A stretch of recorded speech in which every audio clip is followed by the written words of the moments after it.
Looks like we are going to be a small crew today, but that's okay. I've got stuff to do. They're just going to miss out. How's everybody doing? Pretty Good. good. I Good. Yeah. I I would love any tips about photographing. I was just trying to do some today, and it is so hard. I know you use Canva, and I haven't downloaded it to see. I mean, reality is for us non-tech people, it's hours of work to figure this stuff out, you Yeah. know? Yeah, But Canva isn't a download program. It's a web-based program. Um, is is it an app? I don't know if they also have an app, but I use it on my laptop. Okay, Uh, because I'd use it on my desktop, but yeah, not I mean, laptop. yeah, I mean, like I say, for non-tech people, it takes a lot of time to learn how to use them. But, whether I'm using my phone or I have, a regular good camera, it's Yep. very hard to photograph jewelry. And it's always been a stumbling block for me. Yeah, I am not the one to teach you that. Well, if you come across any good other resources, Yeah. I haven't spent a lot of time looking online. I do have a couple of books, and, Yep. once again, it's lots of time, and I don't have lots of time. So if you haven't gotten to Larry Berman's website, it's a fairly antiquated website, but he puts a lot of resources out there, like articles and things that he's written about ways to photograph. And he also will touch up your photographs for you for a fee. He'll also do your booth shots.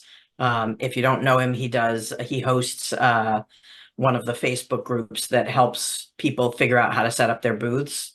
And he also runs, I think it's once a month now, mock jury, so you can see how you'll do getting into Right, shows right, with feedback from people who do a lot of show work. right. So let me back up to my usual. I think since we're all regulars, I don't need to go through the whole shebang that I usually go through. But I will say just a reminder to all that there is not going to be a July session because my travel schedule does not permit it and work. So the next session after this one will be August 21st. I might try to get a makeup in there, but it doesn't seem likely with my current plans. Um, and then also that there was a change of date to one of my virtual classes. The clasps workshop was scheduled for October 12th through 14th. It's now going to be October 18th through 20th because there's somebody coming to town that I wanted to take classes with. And so I had to scoot it around. Um, Also, as a reminder, sorry, I'm putting all my notes up in front of me, which is why I'm looking a little vacant. Uh, as a reminder, when you are looking at your box of unfinished things, the categories that I recommended breaking it up into include things that are design blocked, things that are materials blocked, techniques or skills blocked, you just don't like the design, or anything else that you can come up with that seems to be a cluster of reasons. Sometimes it's going to be more than one, and you can tackle each of them a little differently. So keep those in mind. I don't remember whether I managed to get the two places. There'd been an ask a session or two back about where to donate jewelry to charity. And the two that I recommend are Dress for Success.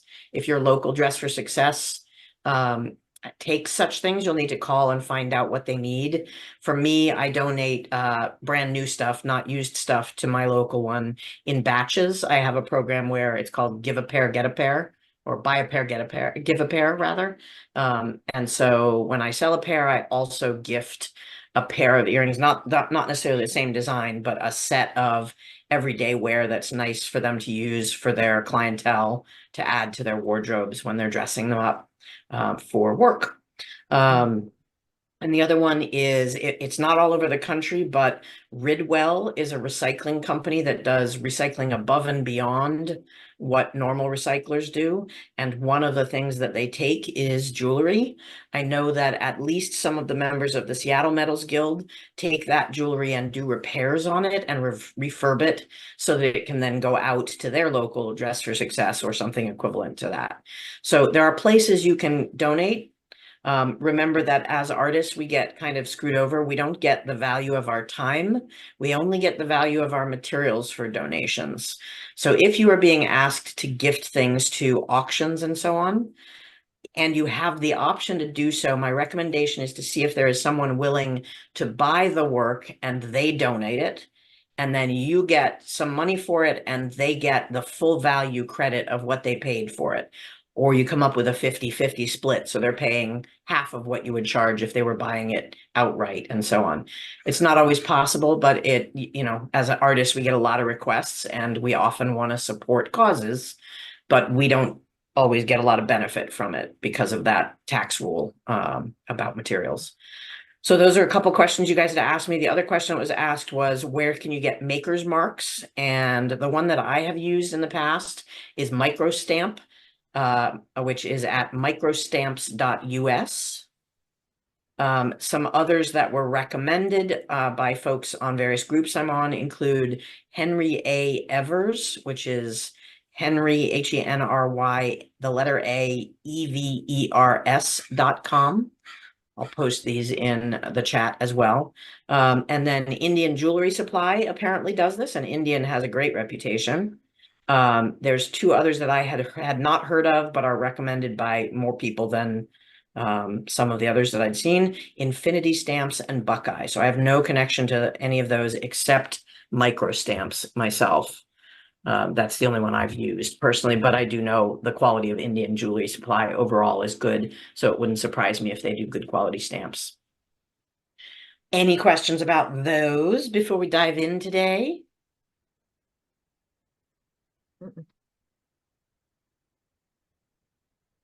Nancy, is that you looking things up or are you trying to unmute? I'm looking at the chat. Thanks. Okay. All right, so starting off today, as we have in past sessions, does anybody have a stuck project that they want insights or feedback or ideation from the rest of the gang?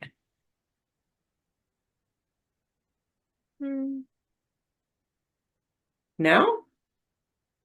Everybody's just leaving their boxes sitting on the shelf, or are you all magically working your way through? This can include just showing off things you've done. You got something? Okay. I kind of do. I started a new series. Okay. And I was gonna make it into a bracelet, but then I liked the way the embossment looked. I don't Yeah. know. So is this a pendant? Yeah, that's my problem. What? You don't know what it's supposed to be? Well, yeah. Like I thought about maybe putting like pearls here. I don't know if you can see the pearl. Yeah. So on posts of some kind? Yeah, but I didn't know how to do it. Meaning you don't know how to put a post in to set a pearl? Yeah, I didn't know what was the best way because the pearl has a big hole. Good. That makes it easier than the little hole pearls. It's a half drill, right? It's not all the way through. Oh, it's a full pearl bead. Got Yeah. it. Got it. So that limits your opportunities there, but not radically. So you already do a lot of riveting. Yeah. You're going to have to Sorta. protect the pearl, but that's a big deal. That's a big option. You could bead up one end of the end that's going to show over the pearl, you know, do a silver bead at the end of it, or a brass bead or whatever. And then the other side, the back side, is where you rivet. That's one option. You could build a rivet that has a little tube set that goes at the top point of the bead. So I you started with this. Yeah. Yep. But Yep. So basic rivet, ball on the end of it, rivet, step bezel, some kind of bezel setting that just is on a post that runs through it. So you're setting a stone here. Let me draw that one. I'm not describing it well today. It's been a long work day. Like taking a tube and setting a faceted stone in the tube and then putting it through the pearl and riveting the back. So you actually need to do a little bit more than that, because if you just do a straight tube, you're going to be gluing all the way down the tube. So what I'm proposing, if I can find my pens, Can you is spot? a tube set on top of a wire. So something a little bigger than the hole, right? And so we've got the pearl, and it's got a hole going through it, and we've got our back plate here. So we're going to build a little bezel on top of a post. I don't see you. Can you Oh, sorry, I spotlight it? forgot I had you spotlit. Let me spotlight myself. Okay, thank you. Oh, and I'm on the wrong camera. That would help too. Spotlight for everyone. I think I must have put, oh, I put my cameras in the wrong order today. Hang on a sec. Let me shuffle them so that I can, come on, go in the right order. There we go. Okay, so here's your hole, Yeah. right? And so you're making this bezel, it's tube set. You could pre-made bezel, you can make your own bezel, you can chop off some tubing, and then you're just making it a little wider than the hole so that it's a stopper, Okay. and then you're riveting the bottom end again. Or Not, you could use a piece of tubing and then eliminate the need to make a bezel. the problem with that is you don't want your pearl to fall off the end. So if you're just doing a straight tube, it's going to pop off unless you glue it all the way, right? Mhm. So doable. It's just a lot more glue and a lot more risk of it coming off. Yeah, I hear what you're saying, because I wasn't thinking about the width of the tube needing to go through the pearl. And then in order to set a stone in that, it probably would fall through. So I get Yeah, unless you can find a way to flare a little bit at the top, it's you. going to have Right, to be a super snug fit. The other right. thing that you could do is you good old tap and die, right? So you could create a screw on the end of whatever rod you've got going through and put a little bolt of some kind on the back. I want to do that. I actually bought the little machine, but I didn't know what size to get for the tap and die. So it depends on what kind of wire you're working and what the hole, how much you're filling the hole. You want anything that you're putting a pearl on, you want to be as snug a fit as you can, and Mhm. still use a little bit of an epoxy in it. Any other ideas out there, gang, for her pearl conundrum? Yeah, the I mean, top part, another thing you could do is, and this may not be in your bailiwick so much, but you could drill holes, whether it's a single hole for the pearl or use other holes as decoration and play with wire to put it in there. So it's kind of like a pea pod concept.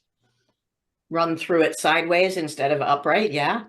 Or Okay. just play with the wire wrapping, Got it. and have fun. But yes, that if you made that more of a fold, so it's a little more leaf-like, then yes, you could also have the pearl, instead of sitting up and down like you expect it to be, put it sideways and thread through. So, Oh, and even then you could do that, drill holes and play with the wire. yeah, You that you sounds could cool.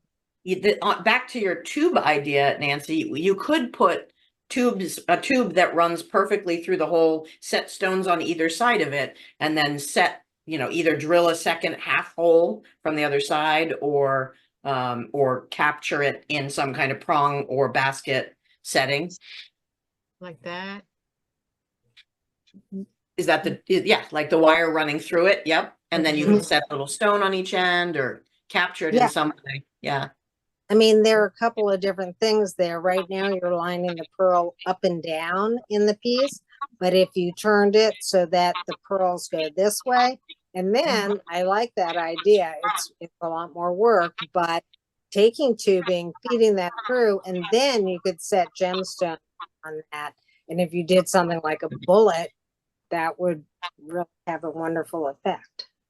So are you, Nancy, were you describing the tube running all the way through her fold? Yes. Oh, that's kind of cool. Are you picturing that, Carmen? She said pea pod. So Well, yeah, talk about the tube running here. I'll draw this one too, because this one's a yeah, little if the awkward to- tube runs this way and then exits each side, then you could set something on that exterior. And if you did something like a bullet shape, it would really show from the front view, though you could just set a, regular faceted stone and it would still be something that you'd want to pick up the piece and turn around and look and see. Mhm. So then the wiring, like you said, is what's gonna hold it in. So this one, you might actually be able to solder down one end of the tubing because you've run it through your curve, right? So you solder one into place and that holds it, and then you're just bending this back up over it and sort of making its own metal strength hold it in place once you've threaded that on. And the only challenge is that you have to be careful that the pearl doesn't bang around too much, because it'll chip the nacre if it does. But that's a neat idea. There's so many things you could do. Put a little, as you said, bullet on the end of it, Nancy. Put a little stone going out either way. There's a lot of fun things you could do with that, and it'll have some movement because the pearl will roll. Right. And then depending on how much you bring that up, you could either have it really hold the pearl tight or have a little, I would think that the depth would maybe lock the pearl here, right? So you could do a thing too where you sculpt that leaf shape so that it creates a pocket, so to speak, for each pearl. If you're changing the shape of that, you can also dap in a little divot into the base of the metal that'll help support it. It depends on whether you want to keep the aesthetic of the shape you've already formed, which is a pretty interesting and elegant shape. I'm interested to see what happens when you start using that same shape over again in earrings and in connected sets of them. Because it's a really intriguing sort of, like, you held it sideways when you first showed it to us. And there's kind of something really interesting about a sort of bandolier connection of those. So there's some things to think about. Yes, thank you. Sure. Thank you. Anybody else have ideas? So yeah, great. Thank you. Any other ideas to share? I would be making paper patterns right now. Okay. Or the foil that I've shown you guys in the past. The heavyweight foil is a great way to do that for this particular kind of. Play around. Yep. All right. Anybody else want to show something or ask about a stuck project?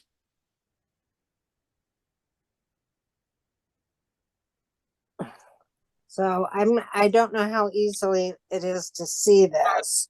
This is a malachite bullet that has forget the word for this kind of bezel, but on either side I have jump rings that are in parallel.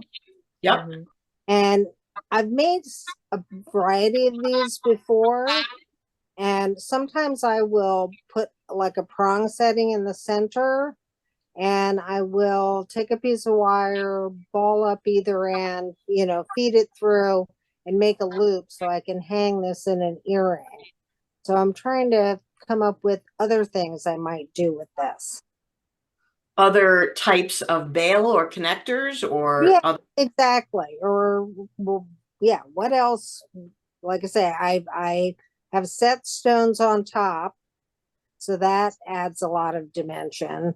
And yeah, what other kind of connections to hang? I mean, obviously you can do bullet backed by bullet, so you can get two, reversible, hang it one way, hang it the other kind of thing. Right. You could also build a construct in between two stones. So either something that's open structure, like made out of a wire frame that has some kind of pass-through visibility through it. So you make it out of wire, the way that, you know, fancy bezels are set, and then something above it, or something more solid, a hollow form construction could go between it and give some depth between the two pieces, that whatever you do on top of it. So you're not actually needing to hold on to the connection points. But there's also some really lovely stuff where people, that exact position of the jump rings is one where you can run something that it can slide up and down through. So you can, instead of having a chain connected out of it, you have like a bead ended something and stoppers that keep it from falling off, but it lets it be slid up or down as needed. Put a little rubber gasket below it if you want them to be able to make a shorter bolo style or a longer necklace style kind of thing. Okay. Anybody have other thoughts on this one? Have you basically made them into pendants or I've mostly made earrings, okay? but Okay. you could always make a matching pendant, or I like the idea of having something on top that creates some visual space. Mm-hmm. Mm-hmm. It would take a little doing, but if you repeated that gallery wire upright and then put a topper on it, that would create that pass-through effect that I was talking about. It's called gallery wire, by the way. Yeah. I don't always find my words when I meet them. It's one I forget regularly. You know, sharp, spiky castle. It has Yeah. castle. That's what it is. Frenulated. Mhm. Mhm. Any other ideas for her? I mean, this is when I feel like I'm stuck too, because the stone is so pretty and so is the gallery wire. And if you keep on adding to it, then how much more do you add? You know, I like the simplicity of it and like how you were explaining it. Maybe if you're going to continue into, see, I saw it as a pendant. I didn't see it as earrings, because to me it seems like it was like heavy. Okay. So my first instinct when I saw it was it reminded me of Kent Rabel's castles. Right. Mm, And there's certainly a ton of information in, if you pour over some of his bigger pieces, Yeah. on how he integrates the bezel with components. Yeah, his work is so incredibly complex. I mean, wow, right? yeah. Mm-hmm. But conceptually, he uses a lot of tongue stones and he uses a lot of decorative bezel work. He just does it with his own manual granulation in Right. solid gold, because that's what you do when you have that kind of project. But you might find some elements of how he builds off of individual pieces. If you do a little looking at, it's called Clouds in the Sky or something, some of his big structural pieces. Yeah, well, and his gemstones are just so yummy. Yes, they are. Yes. You know that those projects are taking sometimes a year plus in the making for just one project. Yeah. So the other thing that I would say, think about, malachite is such a strong stone by itself visually. Are there elements of the stone that you can draw out into a construction in metal? Okay. Stripes, if it's got one of the sort of eyes that come out, if it's cut in the right spot. What can you Well, repeat texturally? right. Okay, so that gives me an idea that I could take like half of an oval jump ring and then do something either with, either simple plain wire, or maybe do a little twist and replicate like 3 stripes, as opposed to having a little gemstone sitting on top. So Mm-hmm. that would give the view, the hollow idea, and replicate, like you say, the pattern of the stone. If you're going to do that, I'm going to give you a challenge that you may or may not want to play around with. The trick is about the balance of the piece, whatever the weight is on one side or the other. Is there a way that you can make it a reversible earring? So somebody can either wear it upright or down that way. With the side jump rings being where they are, that's a center point of balance. It's going to be a little tricky, but you might be able to make some kind of frame that they can be slid on and off of so that people can choose to reverse the design. Right.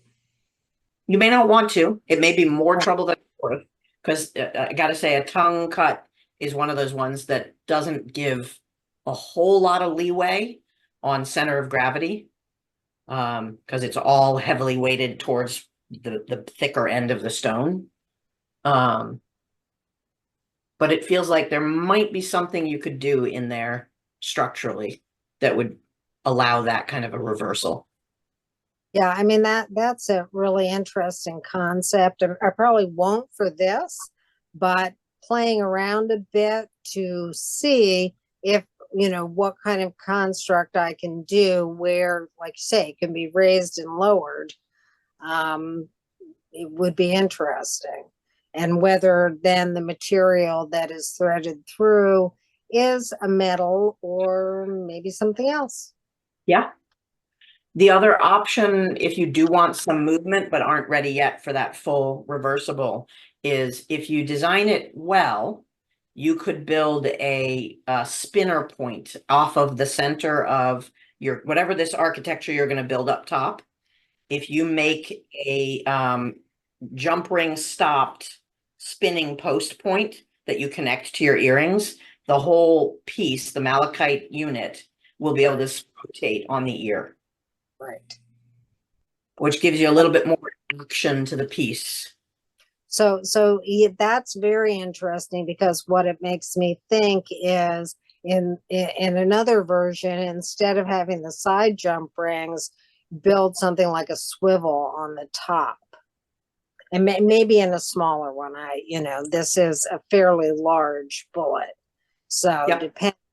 But if, especially if or this is a tongue, but if you had a bullet, which then is round, so to speak, that would make very interesting to get some movement going on.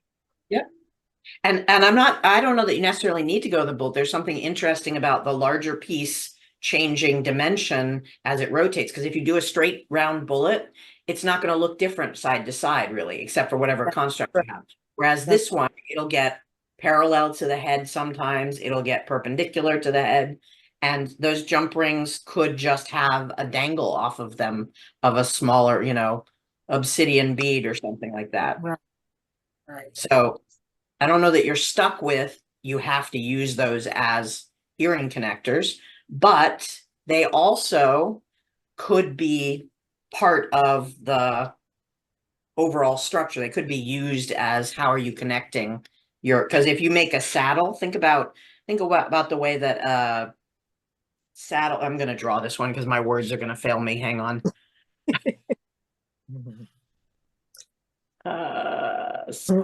Well, and as you're talking and I'm turning this in the other parallel direction, I'm thinking you could set this up so that it could be like a hoop, and then you would see from the side the wide part of the tongue. Yeah. And that would be pretty interesting too. It'd be gorgeous as a hoop, as a side-on hoop. Yeah. So what I was trying to describe is, you've got, if we were looking at a top view of your piece right now, you've got something like that, right? I'm going to actually do a sort of not fully top view, but looking down at it. If you build something that runs up and arches, Right. and then this has a hole in it, and there is something that hangs through this, Okay. right? So this is free rotating. Right. Okay. So that because that's basically what I've been doing, is take the wire and then at the top bring it around to make the loop. But here, as you say, if you make it have more of a swivel. Yep. And that's, and even this arch that comes up and over just needs a jump ring at the top, smallish jump ring, and then you ball up another piece of metal, leave yourself enough to make your jump ring, and this hangs out stuffed underneath there so it can't come out, comes out and becomes your connector point, and you have a simple swivel. Right. Yep. And just even looking at your drawing, it I've been just balling up a wire and feeding it through the ring that sits beside the bezel. You could have that be a ring and then dangle, I don't know, a little green crystal there or something, you Yep. know, when you're going for a lot of movement. Depends how fancy you want to get. You could make a bell. You could make tiny little bells so they jingle. Right. Yep.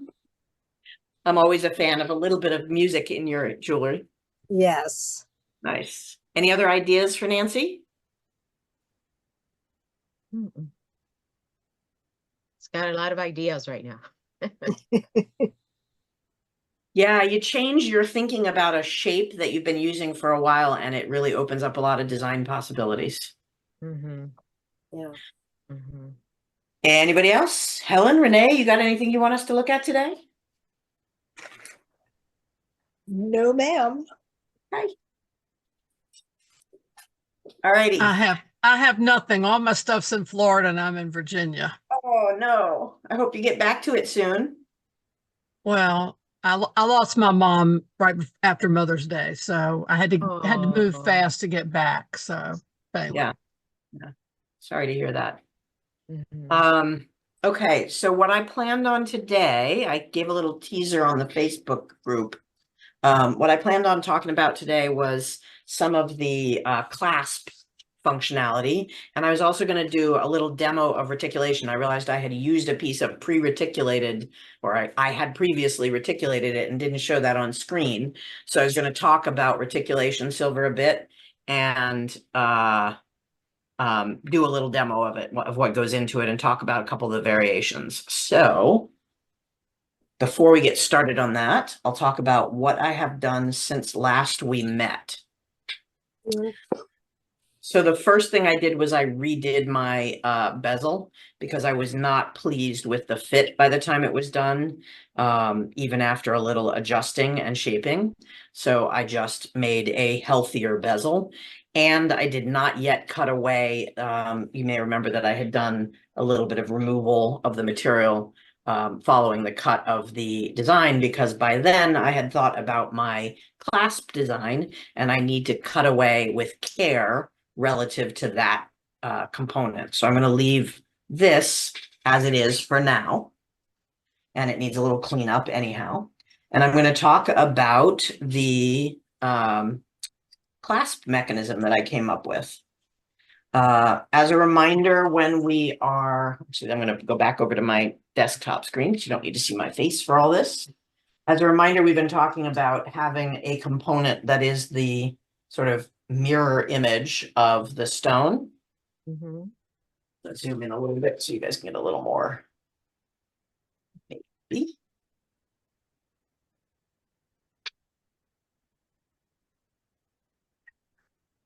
And so I'm fairly set on the idea of this being set back into the bezel. Mm-hmm. So it's going to be sort of resting sort of millimeter or two down rather than on top. And I have come up with a mechanism that's going to accomplish what I wanted for it to clasp between the two components.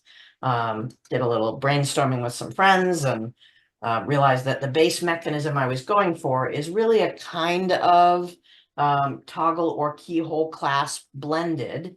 And so I talked with you guys earlier about wanting 3 elements coming across from under the stone. That felt right. I don't like my even numbers on things like this. I'm a fan of odd numbers.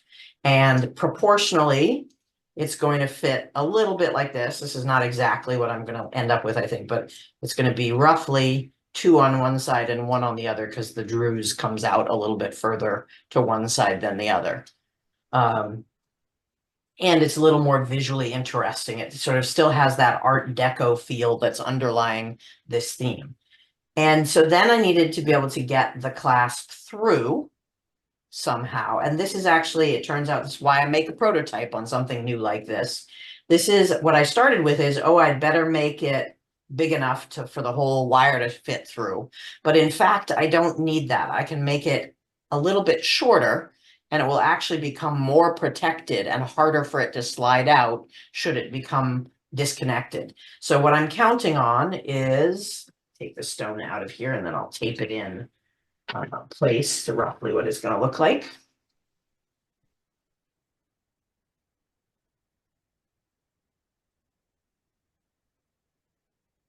So roughly it's going to be sitting about here as its connector, and it's going to come up and then it will slot over and snap down into place.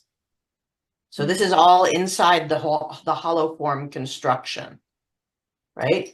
And so what it needed, my tape isn't holding, what it needed is a means to get slotted in at the angle that it's going to be slotted in, a means to slide over in such a way that it can then hook in right against this wall, right? So against my back wall, so that it's not flying around when people move.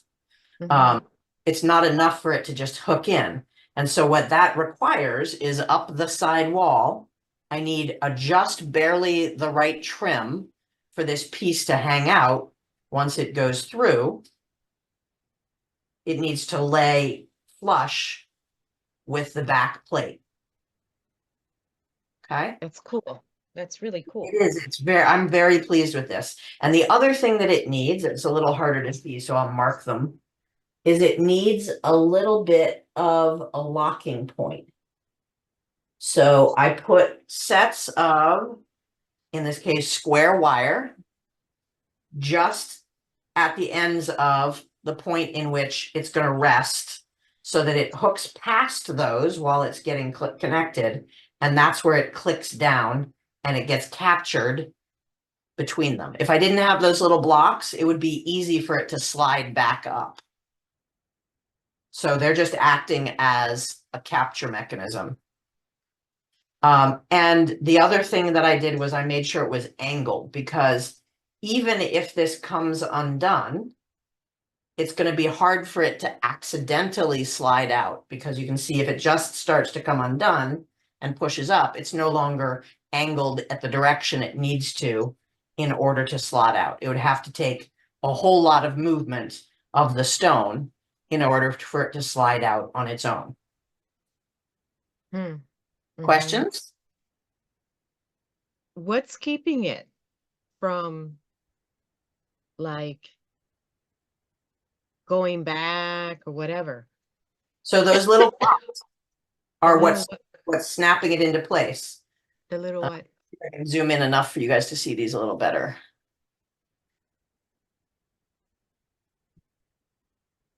See the pink areas? Yeah. So those are little stopper blocks. Okay. And then Okay. mark the blue area. So there's areas where it's going to rest just behind those. So it has to come up and over. So it goes in, up, over the little blocks, and then snaps in behind them. Okay. Without the little blocks, it would be a lot easier for it to slip out. So even if it loosens up from that, it's most likely to loosen this way.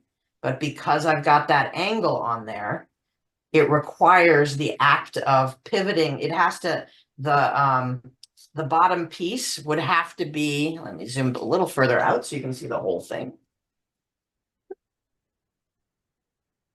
The bottom piece, the act of it slipping out of its space, even if it gets a little bumped, is not enough to let it slide into its slot. So the angle is critical to this, because the only way it's going to get into that slot is if it's literally rotated at almost 90 degrees between the two pieces. So how do you know where to solder it on the other one? So that the minimum it has to be, I have to have enough to show the effect that I want between the two of them. Mhm. But that's one of the tricky parts about the measurement is I had to make sure that I had long enough rods Mhm. that I could get into the slot I needed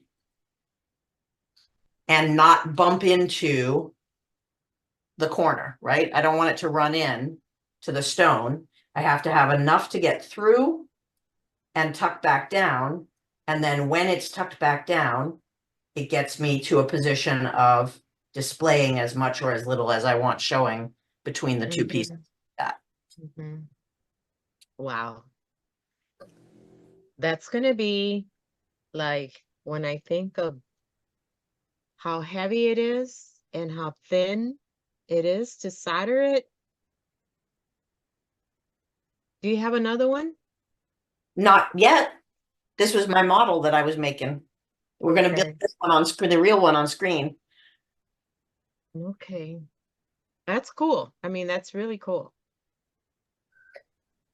Well, I'm guessing that where it's going to lay on the neckline, that it's going to hold its position, so to speak, Yes. right?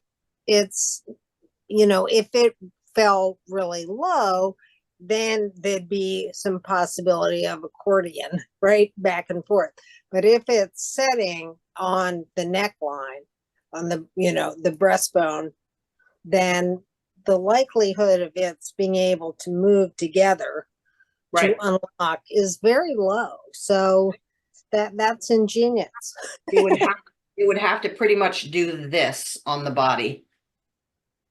Right. It would have to fold into that 90-degree spot in order to get out. So it's going to take the act of a person folding it, pulling it up, folding it, and pulling it into place to get it to rest against the body.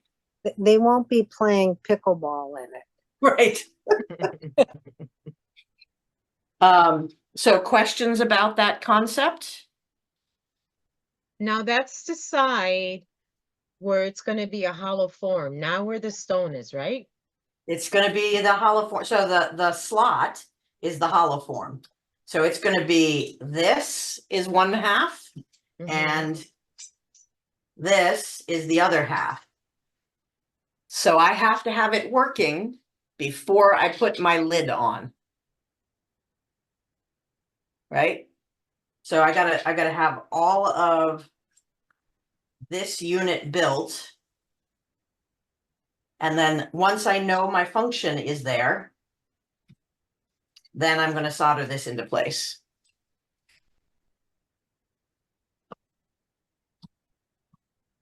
Questions about that or anything you want to see more zoomed in or?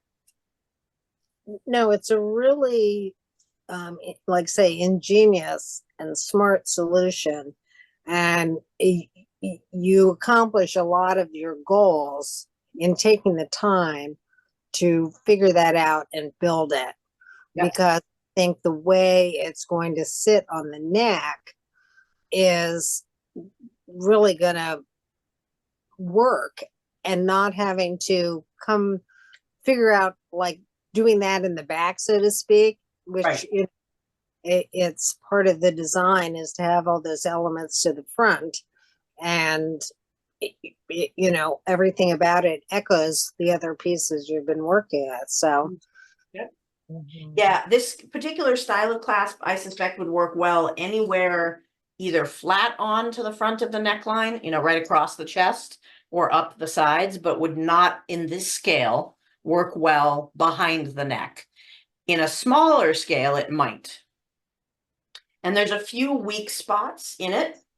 The biggest weak spot I have right now is that I made this layer this layer be just one width of metal wide.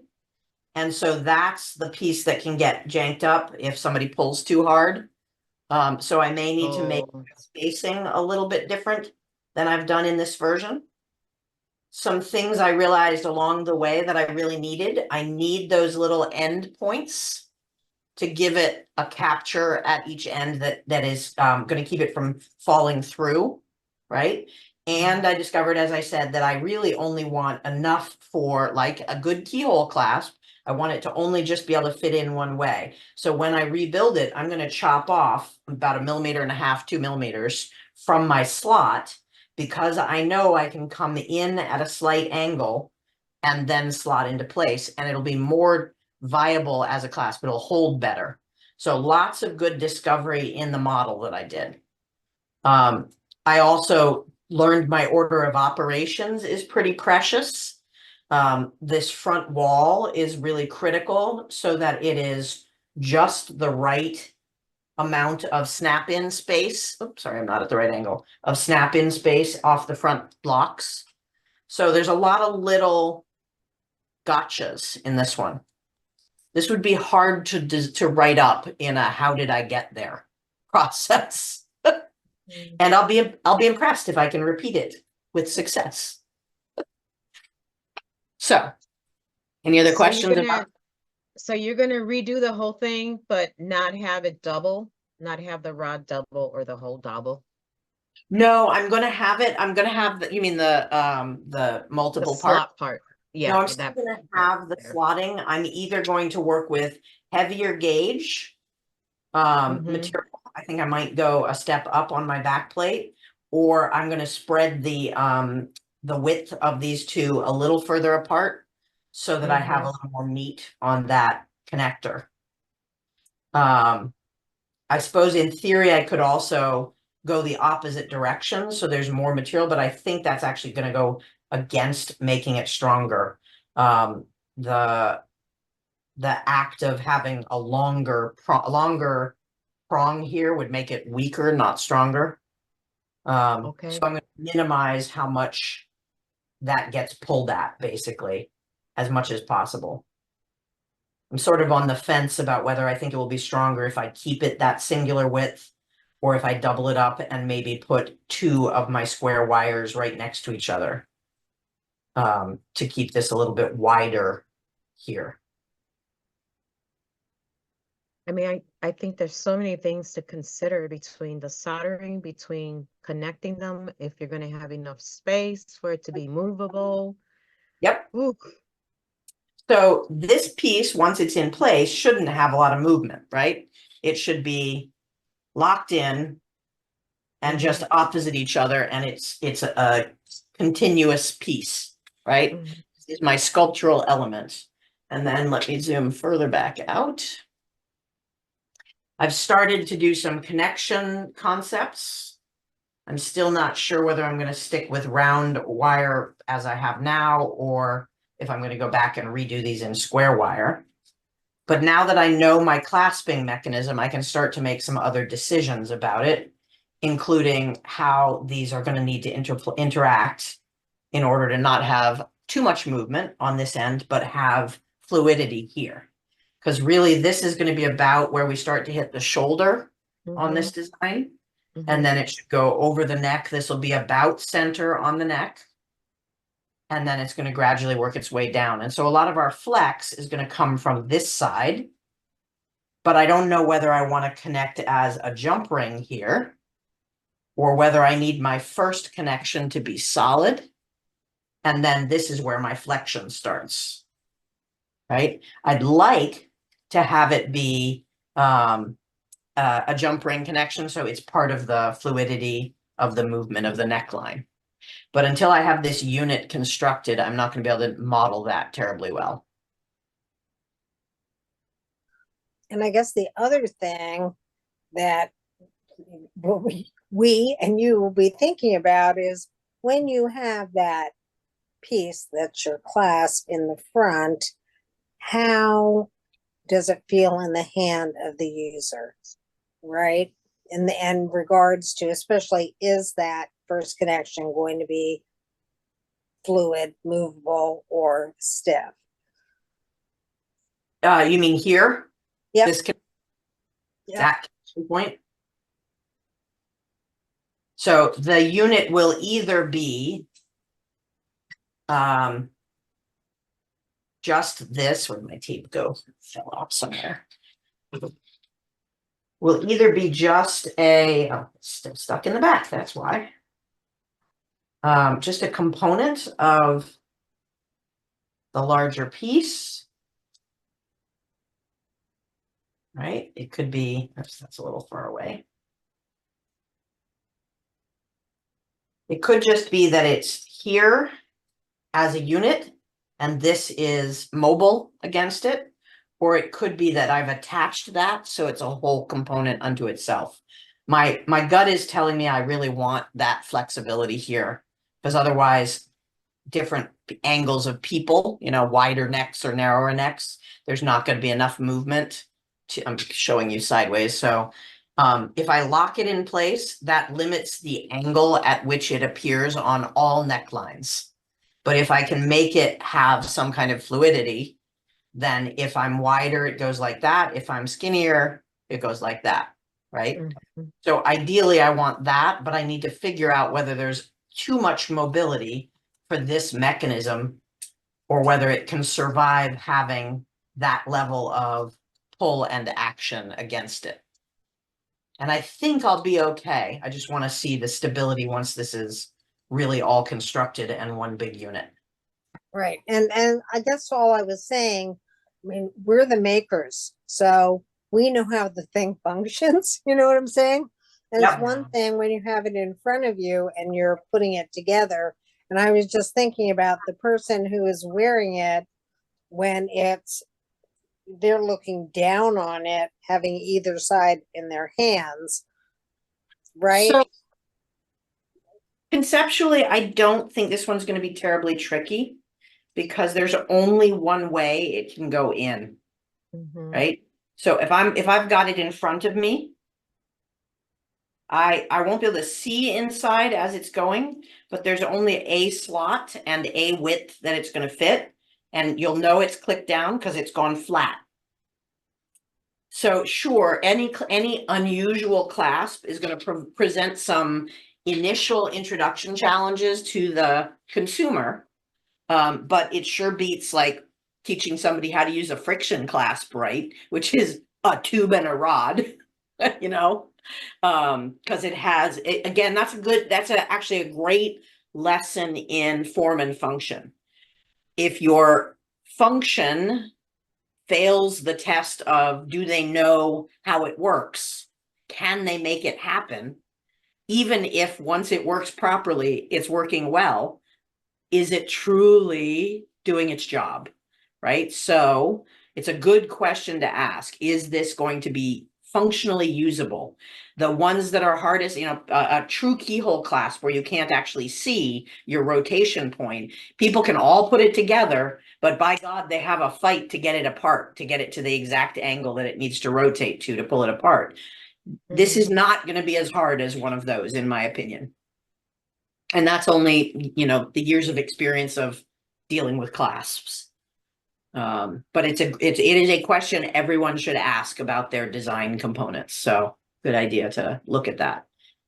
Any other questions or thoughts on this design? What would be the difference of it not being flat and being round? The construction itself. Would it be The wire, heavier? the wire? The three little flat pieces. The biggest concern is that snap into place that I'm doing, the locking mechanism that's interior to the hollow form.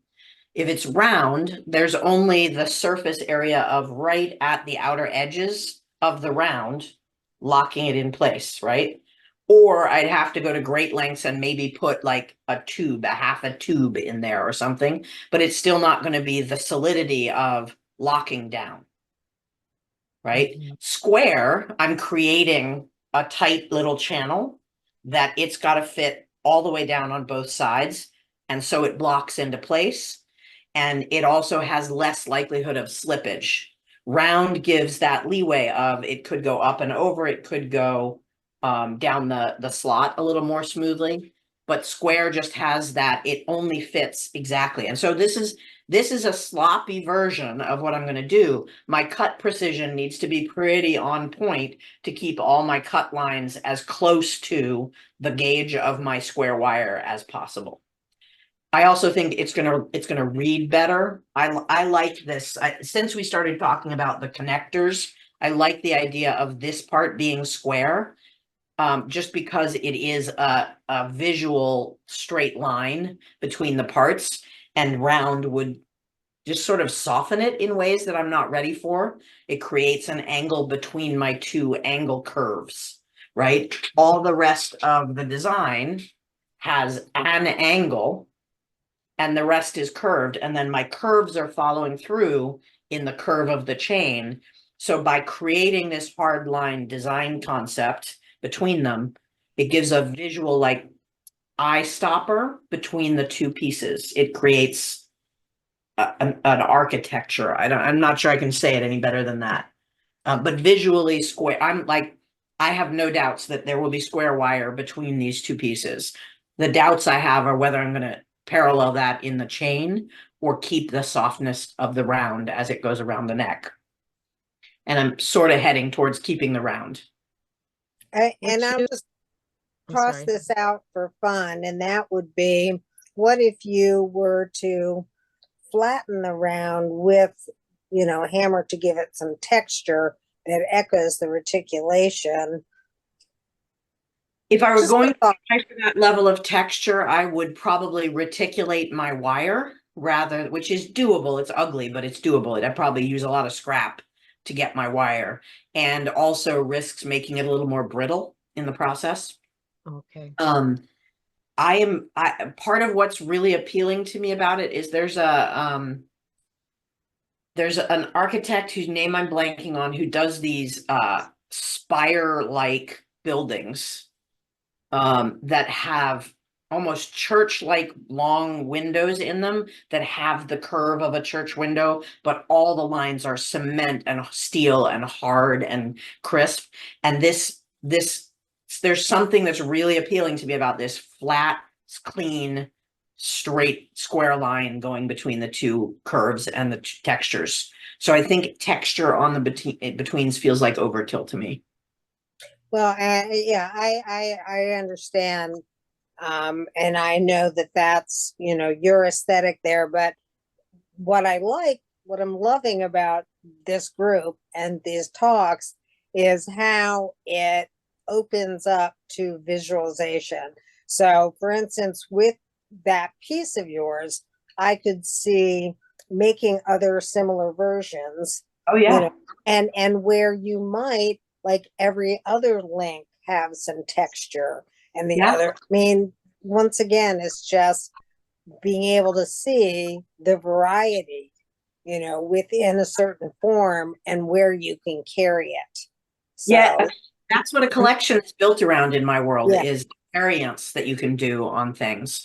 There are themes that run through a collection, but part of my exploration right now is, how do I refresh long-standing collections?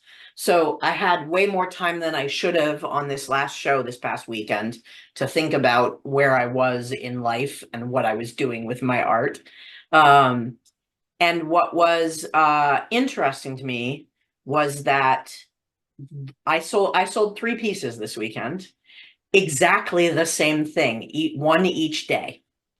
And it's one of my square rings with a rough sapphire in it that I got from a watchmaker's estate. So there's a whole story I can tell with them. And people are captivated by square rings.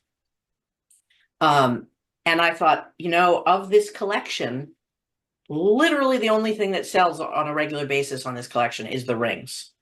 So now I start deconstructing the pieces of the ring and saying, what can I refresh in my larger collection using what I know about what sells, right? I still love the concept. I still love the textural work. I still love the wire work in it, but it's not grabbing people for the, you know, occasionally people will try on the bracelet, and a lot of times they'll try on one of the other variations of the rings. but they're not trying on the necklaces. The centerpiece necklace gets huge amounts of attention because it's a pretty out there piece, but the everyday collection and the earrings just haven't been grabbing people. So now I do exactly what you're describing, and I go back and I look at what are the elements that I can pull and what are the elements that I tweak. And so I'm going to be designing a set of earrings based around my square rings, still using the components that are in this collection, the texture, the shapes, the stones, and see if those grab people a little bit more. And when you say square ring, is it the shank that's square? Okay. Yep. People are captivated by square rings. Takes a little bit of teaching on how to wear and what to wear, how to size and that sort of thing. But they absolutely love them. And it's one of the biggest talking points on my display. So, yeah. Any other questions about this clasp design before we do a little reticulation demo and then start building us a hollow form? I just wanted to know the gauge that you think you're going to use for the lock and key thing. It just seems so small to me. Yeah, because it doesn't have a lot of flex with the short distance it's traveling. If it were going to be a much longer connection, I would want to go thicker gauge. So I if mean- I might go up a step from this, but this is presently 13 gauge square, which means I probably rolled it myself because I don't know that you can buy 13 gauge square. Okay, so it's pretty thick. It's decently thick. I would not want, again, I wouldn't want a longer set because I'm counting on only about half of this being there, right? So if I were longer and it was this thin, it would have the likelihood of bending and torquing. But also the T-bar strengthens it. It's going to be soldered down. I got to figure out how I'm going to clean it, what interest factor I want at the other end, if any.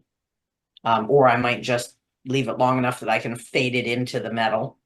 But broadly speaking, it's not going very far, right? So I would think it would be plenty hard enough. And plus, you can always use the rawhide and harden it up some, so to speak. So, as needed. yeah, rawhide doesn't actually do a heck of a lot to harden. It's got to be metal on metal to harden if you're doing a hammer approach. You could do a heat treatment to harden, which I've never done and never had any particular interest in cooking my work. Okay, any other questions before we go to reticulation? Okay. Okay. Reticulation silver has a higher than sterling copper content. It is just the copper silver combo. And you can still use regular sterling. It just takes a little more work. The idea behind reticulation is that you are separating the layer of silver enough that it creates not just a plating, but a real skim coat, top coat, right? And then the copper molecules, which are a little larger than silver molecules, are all sort of pooling in the middle layer. And then there's, of course, silver on both sides, right? And what you'd get by doing that, by creating that jelly sandwich of copper in the middle, is when you heat it, when you superheat it, you can create a flow of the copper that pulls and wrinkles the surface because their tensions are different as they heat and flow, right? So we get to an almost liquid state for both metal. The copper gets very liquid, the silver gets slightly less liquid, and that contrast pulls at the metal. There's all kinds of things you can do to futz with it, but very few people have enough practice with it to get pristine repeating patterns. So you gotta live with what you get to a certain extent. Some of the things that can modify how it flows include putting bits of steel under the piece while you reticulate it. Or nickels, but they don't do as impactful a thing. So you can take heavy gauge binding wire and create little formations underneath, and then it will have to not only flow, but also sort of slump over certain things. And that can influence the way that the metal flows, but it's nothing is going to be like, I want the perfect waveform every time. Yes, there are people out there who are good enough at it that they use very specific torch tips and very precision heat, and they do large scale work, and they're practicing and practicing and practicing, and they get more consistent patterns. But your first few times in particular, not only will you potentially get weird patterns, but you're also likely to get edge blobbing, holes in it, potentially, which is sometimes cool. Holes in the reticulation, whole cool negative space action going there. I will advise that this is the smallest piece I would ever reticulate at once. The larger your piece, the more you're going to have room to get your patterns down. So count on doing it grand scale. And you also don't want to start out too thin. I don't usually go below, I think, 22 gauge. Let me see what this is. Yeah, this is 22 gauge. That's the thinnest I would start my reticulation, because you need enough meat to get it to like grab and flow, and it's less likely to melt through, unless that's your intent. But play with it. Your mileage may vary.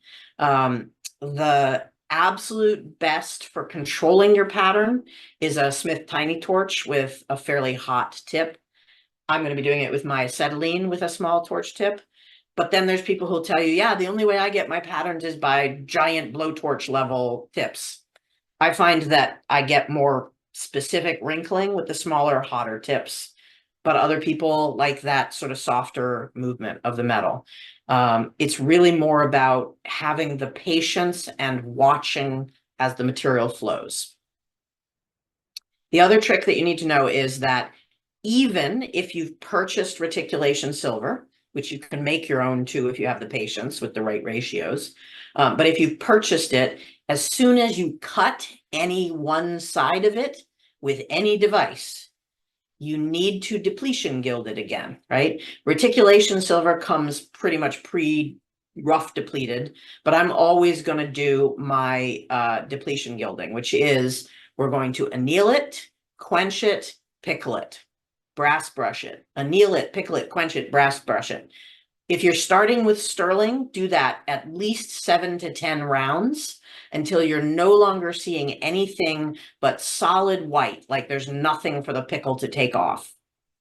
If you're doing it with reticulation silver, you might be able to get away with only 4 times of doing that, right? But what we're doing, the important part and why I said it has to happen whenever you cut it, is that if you don't, your jelly can squeeze out the edges, right? We need it reticulated not only top and bottom, but all the way around our border. And if your jelly can squeeze out, there's nothing causing it to do that compression. It's going to just sort of blob on you. So we're about to go take this piece of professionally made reticulation. So I think this is professionally made. I have a huge pile of it that I've made, but I think this is probably one of the pieces I purchased. Also know that out there is a manufacturer who has in the past made single surface reticulation silver, which doesn't reticulate as well, but it has more control. It does finer sort of waveforms. And you have to know which side is up, and it's a real pain in the butt to tell. I don't know if Rio is still selling it, but they used to. It's like a bimetal with a heavier layer of fine silver on the top so that it'll reticulate. But yeah, any questions before I go over to the torch? Okay, this is going to be super duper exciting. Whole bunch of anneal and then come back, and then anneal and then come back.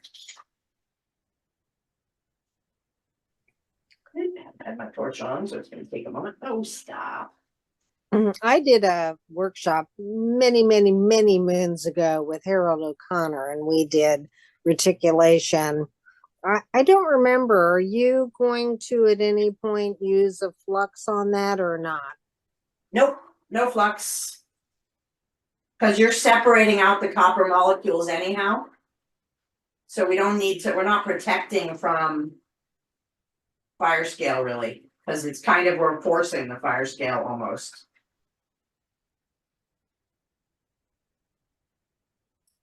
Gonna wait a few moments and then quench. I never, ever, ever quench in pickle directly. It sends off lots of bad for you things and bad for your equipment in the studio things. Oh, but I am gonna go run and grab additional pickle because I forgot I added water, but I forgot to add more pickle. So I'll be right back.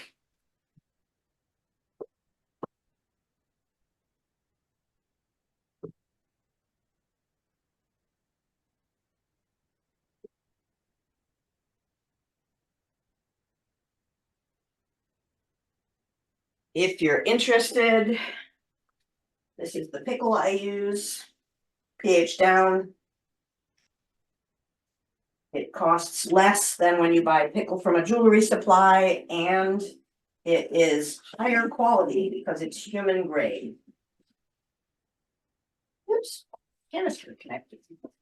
Is that basically bisodium sulfate for pools? Yep, it is pool pH down. You just want to make sure you get the basic one that is actually sodium bisulfate and not sodium bisulfate plus other things. And I gotta figure out where I managed to lose my my little scoop.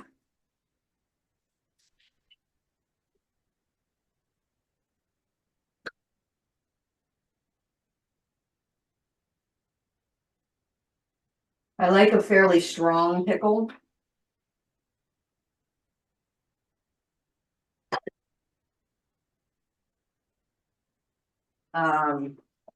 But yeah, there was a sale on these when I last bought them 10 years ago.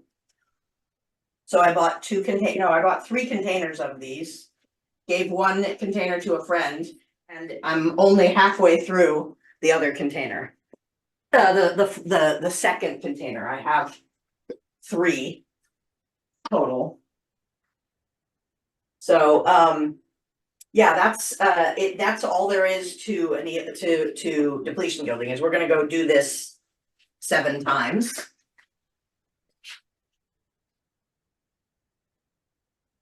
And you'll see the first round, I still have a fair amount of copper. Gonna rinse it. Gonna brass brush it.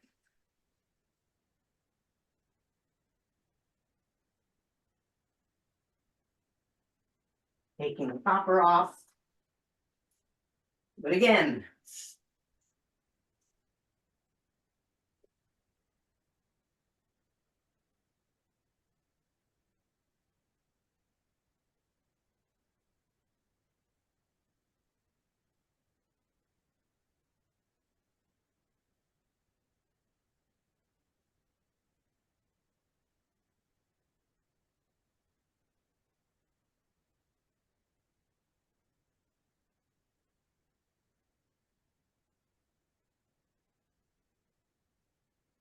And again, it's really important that we do this for the sake of those edges.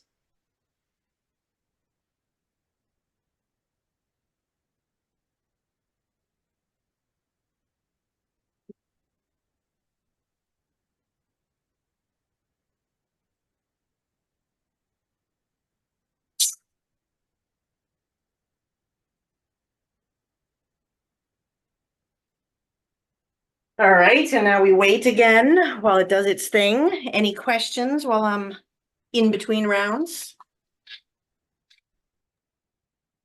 So it has to be 6 times? I do at least 7 if I'm going with sterling, but 7 to 10. More does not hurt. It just gives you a thicker skim of the fine silver. It separates the copper layer a little better. But if it's already made reticulation silver, it doesn't take that many. Basically, what you're looking for is, does it go completely white and not have any copper residue by the time you put it in the pickle? That tells you. Go ahead. Go ahead. So, and what we're going to say is, if it goes completely white, that tells you that you've brought all the silver to the top. Yeah, yeah. Okay. Again, it doesn't hurt to do more reticulation, more depletion cycles. And you may want to play with it and just sort of, test your material and see, do you get a better effect if you do it 8 times versus if you do it 7 or whatever. But the general rule of thumb is at least 7 to really pull that skim coat up. And then after you have reticulated that piece and you want to cut it to use it, are you going to need to go back and do some more depleting? No, but it's a great question. You do have more copper, and sometimes you'll have so much copper that you can actually see it on the cut line in some of the thicker areas. What you have to be careful of is when you're soldering, the leakage that can happen. And so it's sometimes wise to use a medium solder instead of a hard solder on your step where you're putting down your reticulation silver. It depends on how fast you are with your soldering, but a lot of times we're doing a fairly big solder, and you can risk sort of recreating that melt flow state along the edges. But no, it's not, because so you'll see when we do the actual reticulation, we're putting our torch on it for a long time to get it to do what we want it to do. We're really forcing the heat. And so unless you're doing way more heat for your solder than you should be okay with it. It's really just the actual initial reticulation. We're gonna see where we're at. Okay. And as you're talking, my mind goes immediately to taking, your shapes of reticulated metal and riveting them to something else of interest, So, and then you don't have to worry about that. I mean, be interesting if you do have the copper squeezing out to put it on a piece of brass or a piece of textured copper, or rivet it with some gold, or I don't know. Again, like there's some happy accidents when we actually get to the reticulation. If we punch through, set a stone in the punch through, set a pearl hanging out underneath it in a hollow form, or any number of things. So you can see I'm getting a lot of surface copper already, right? So hopefully this is over the course of the next few passes going to separate out a little more completely. And when you're brass brushing it, Yep. Are you really trying to eliminate as much of the visible copper, or just kind of stirring things up? Yeah, trying to scrape off that skim of copper that's coming to the surface. It just speeds up the effect of pulling out the copper from the silver.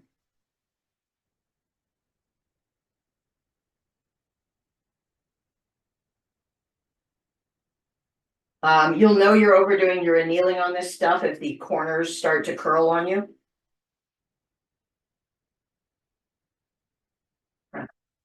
Push my bounds of temperature a little bit without getting to the, I don't want to ever go to cherry red, but I do want to go to that dark red, which I probably am not able to get across on the camera, unfortunately. And with annealing in general, on silver anyway, waiting about a 10 count and then quenching. That last quench is actually helping this a good 20% of the effect of the anneal comes from that final quench there. So it's not something you want to skip out on. Camera didn't switch, sorry. So you don't want to skip out on the water quench. Unless you've got, like, obviously things like argentium and so on, you don't do this with, but unless you've got some other reason to think you've got fractures or fragility in your work, wait 10 seconds after heating till it's gone off the cherry glow, the dark cherry glow, and then quench, and that's going to be extra soft. If you want to, a good test of that is take 2 pieces of fairly thick gauge of similar size of sterling. Doesn't have to be this kind of material, and anneal them together, and mark one and quench it, and then don't quench the other, just air cool it, and do that a couple times and see how much more flexibility you have in the one that you've water quenched. The same, I don't believe, applies to gold. You don't want to quench for your final step of annealing gold necessarily, especially not white gold to my understanding, but I have not worked with white gold enough to know for sure. Any other random questions while we wait between exciting rounds of depletion? I never thought you had to go through that process. I just would just melt it, whatever. The first time reticulation? around. Yeah. I Which would just you might have lucked out and gotten it, but I bet you got a lot of really warped edges that curled in around the outsides. I just Thick kind of around. played around because sometimes I was just melting silver to repurpose or whatever, and I had no idea that it would take that many tries. I mean, So it does that if you process. get a more consistent result. We can all accidentally reticulate something by superheating it when we don't mean to. It's that separation of the flow state between the copper and the silver that you're forcing. But yeah, it's not that this is the only way to get a reticulation-like effect. It's that if you want to repeat your results from event to event, this is the closest you're going to come. And isn't that the reason why they developed the amount of, the copper silver proportions, so that when you do this, that you will get more consistency? Yeah.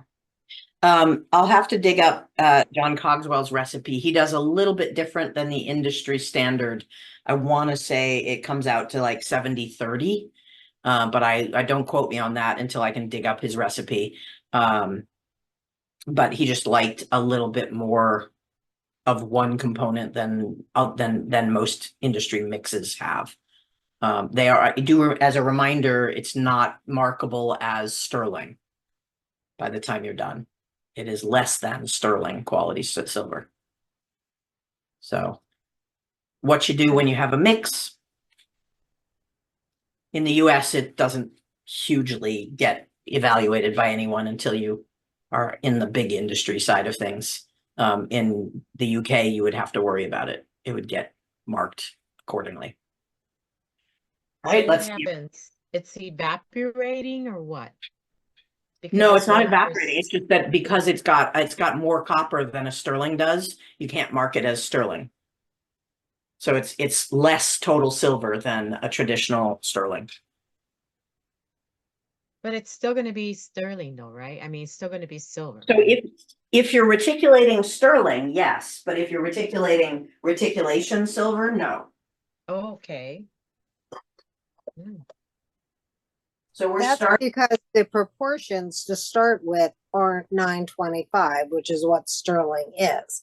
Right. 925 parts sterling to 75 parts copper. So that's why you wouldn't ever be able to call it sterling. Right? Yeah. Although, if you're using scrap up, you could add more fine silver to it to bring it back up to sterling levels. But it doesn't start life as sterling if you're using reticulation silver. If you are doing this exact exercise with sterling, you're fine calling it sterling. And that's the benefits of it. So you can see that this side is starting to get more white and this side is still pretty coppery. So we're on round 3, now we're going into 4.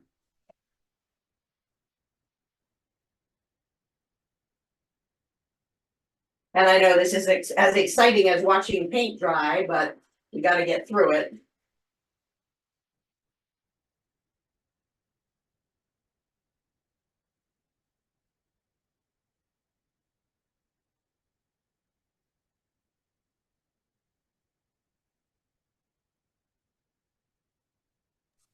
So what we were just talking about, of course, made me think. So,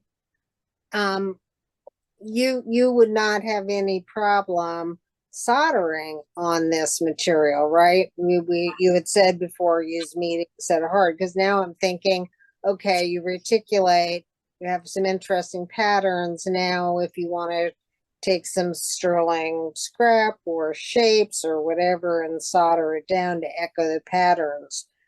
So it solders, you can solder to it pretty easily. So that's a slightly tricky question. Okay. solders because it's going to have a surface of fine silver, right? So it's going to even come closer to fusing at times than soldering. However, it's got a rough surface texture. So you're going to have to sometimes flood it a little bit to get solder in, or you're going to have to grind down, or, you know, so for example, if you wanted to set a bezel setting on it, just a straight up bezel setting, you might want to either drill or grind down the little patch that you're going to solder it to. Just know that you're then going to be touching more copper than silver by then. So the heat differential is a little funky. But yeah, in general, it's going to behave equivalent to soldering anything else. It just, like, I do a lot of toppers of hollow forms with reticulation, and the biggest pain in the butt is following the profile to get the top to flat connection so that you get a clean solder line all the way around. I would rather deal with it than the couple of times that I've tried to put corrugation as the topper for a hollow form. Oh, oh. That's a whole lot of fun. But yeah, it's going to behave essentially the same as fine silver soldering by the time you're done with it. Other questions about the reticulation or about the project? Okay. We're going to just sit and talk about the weather while we wait between rounds then. It's All right. awful in Chicago. Is it, what kind of weather are you guys getting? Oh, 98. Mhm. And I have a garden, so, and then my neighbor just left and I have to water his garden too, so. Got it. Yeah, I guess everything Midwest over is getting hit by that heat wave right now. Real bad. I don't know how workers can do it outside. I mean, I feel sorry for them.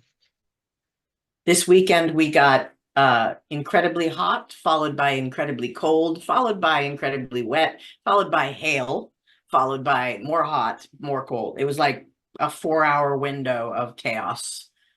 Crazy. Lightning. We had lightning too, but it was a little bit offshore, so that was okay. But they actually were worried enough about it that they sent us a warning on, it must have been Friday night, saying, hey, we understand and will not hold it against you if you don't want to sit out in the field in a lightning storm. So use your judgment. But the people visiting that show come rain or shine, so the artists were mostly there. Your setup looked really great. Thank I you. saw it on Instagram. Yep, it's a big pain in the butt to put up, but I sort of like where it's gotten to. I just have to make it a little bit more travelable for when I'm flying. Is that an abstractica or It is whatever? Abstracta. Yeah, Abstracta with a bunch of hand-created platforms that are pleather covered in my chosen lime green and black. I'm debating whether I'm going to switch some of it to white to show the work a little bit differently.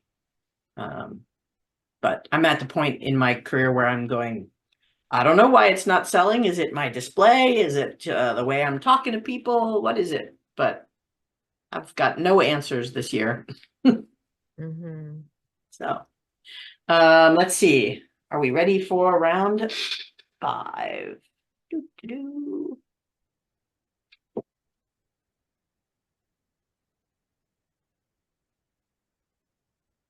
It was also not very hot, but I don't know why. My hot pot isn't on its way out. Come on, little guy. Get out of here. So we're definitely hitting a lot closer to the whites. Not much to brush off at this point. Just a little hint. And that's pretty fire scaly at this point. So we're going to get as close as we can. But you can see it's starting to get that nice white surface glaze.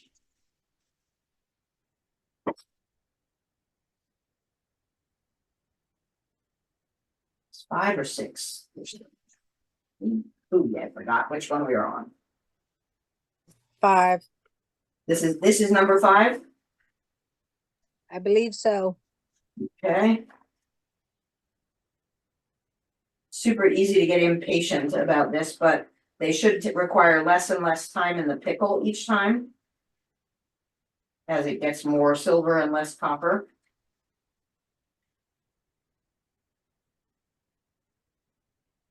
My edges are starting to do a little bit of the softening that I want to see. They're not sharp cut lines.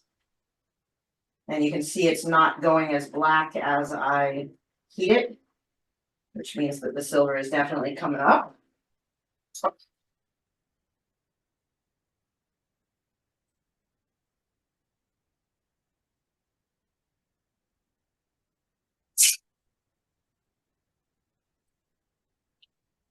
Back into the pickle.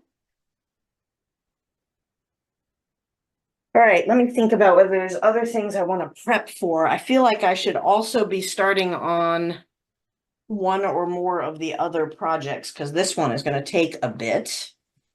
So let's see what else is in my mystery box. Now I talk about some of the things that are sort of capturing me for next projects. So some of what I've done in the last few months has been to go back and take things apart that I want to repair.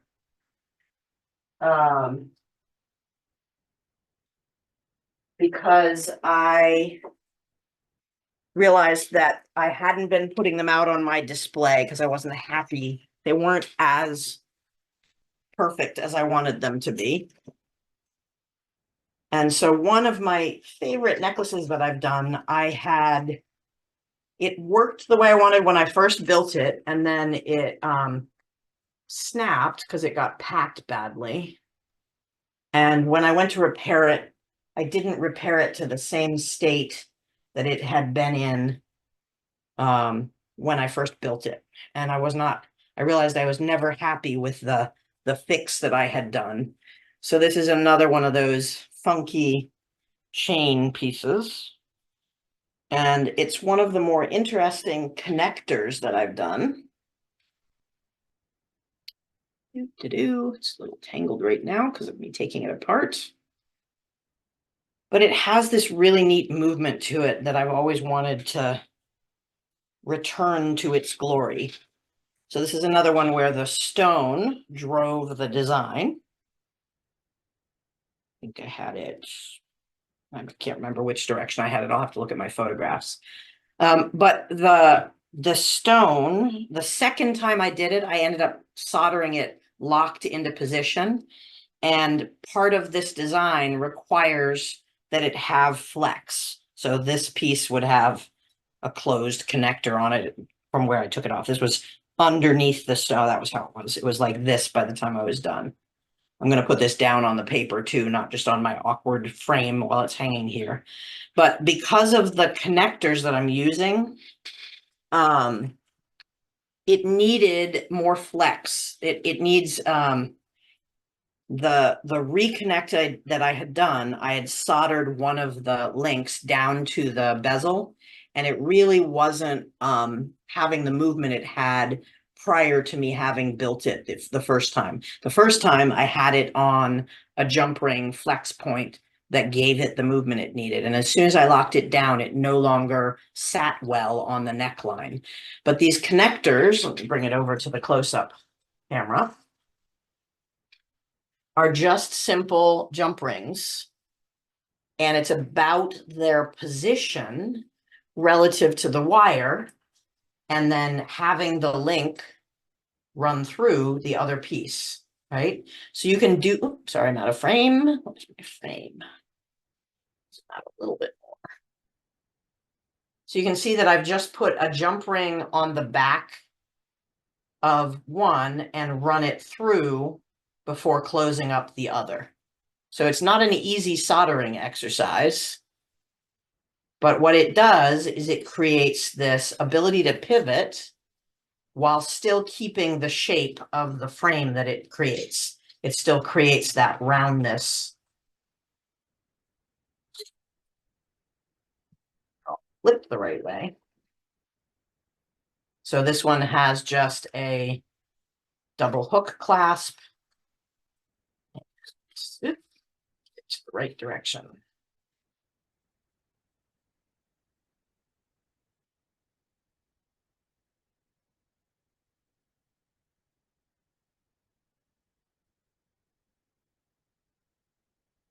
So it has this nice adjustability based on the wearer's neck shape. When this has a pivot as well, but I made the mistake on the repair of locking that.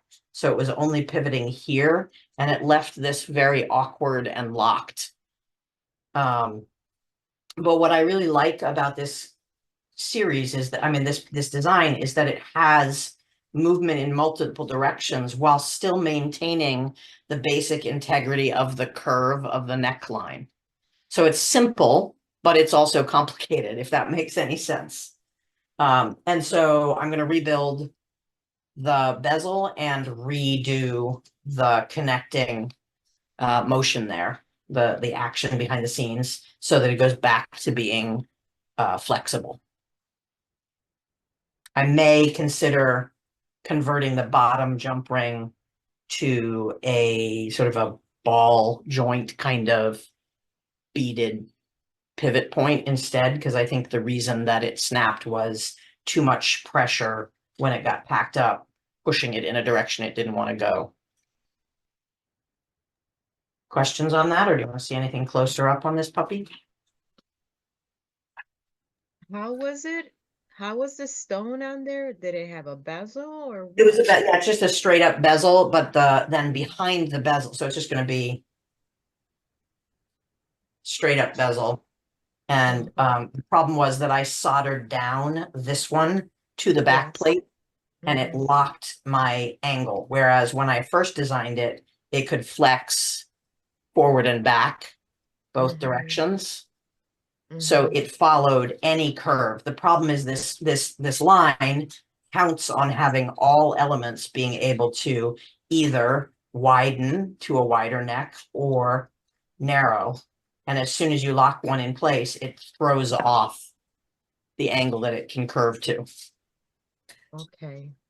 It's tiny, like guys, when I tell you these are like subtleties of design, we're Mhm. talking, this is the kind of thing that I spend hours on sitting at my neck form, trying to figure out what's working and what's not, and then throwing things away and then redoing pieces of it. Like this is where when you have a concept, you need to keep playing around until it achieves the thing you wanted it to achieve. Not get locked up in, oh my gosh, it's not working, I'm never going to touch it.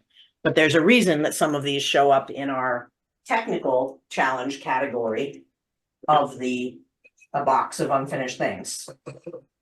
So on that, you said the jump ring that brings the two sections together is I got a close enough look to see that it is a jump ring you soldered on, as opposed to being a part of that, let's call it the link, right? You didn't form the rectangular link and then loop to make your jump ring. You put another jump ring because that's what attaches the two pieces together so they can slide. Yeah, I needed more positional control over the nuances of the angles of those jump rings than I was going to get trying to shape them out of the wire. So it's not a bend of the existing wire, because then all of the pressure would be on that bend point. It's I did a file in a slot so that it would have a good surface area for solder connection. And then soldered in at the angle that I wanted it based on where it needed to encourage the bend, the pivot of the piece. That's another great concept there. You can imagine, playing with that, doing a lot of different things, because that movement, Yep. pretty cool. But And it changes radically if you put two sets of jump rings on, right? If you put a jump ring from from one side and the other, so that they become a slide past. Again, sort of like a bolo tie situation. So we're barely even turning colors at this point. which is good because this was number 6. Back into that pickle. So yeah, let me go back to the display. So if I were to have put, one of the things I thought about is, do I want another jump ring from this piece down onto that one so that they can only slide this way, right? But I realized by the time I played with that a bit that that would leave me unable to do this level of rotation. As soon as I put a second one in place, you can actually fake that with a bit of scrap wire or something. So as soon as I go and I connect 2 points, it changes the functionality. This may not work as an example unless I have it tacked down to the other one. I might be able to do something useful by putting a second jump ring just hanging out there, but I wouldn't want it to go sliding all over the place. So if I attach another jump ring to the outer side of the loop, this is going to be much more sliding along a line than able to do the rotation. So that was an early iteration of my assumptions about how I'd connect this, and it went out the window quite quickly as soon as I put one together and realized it was blocking too much movement.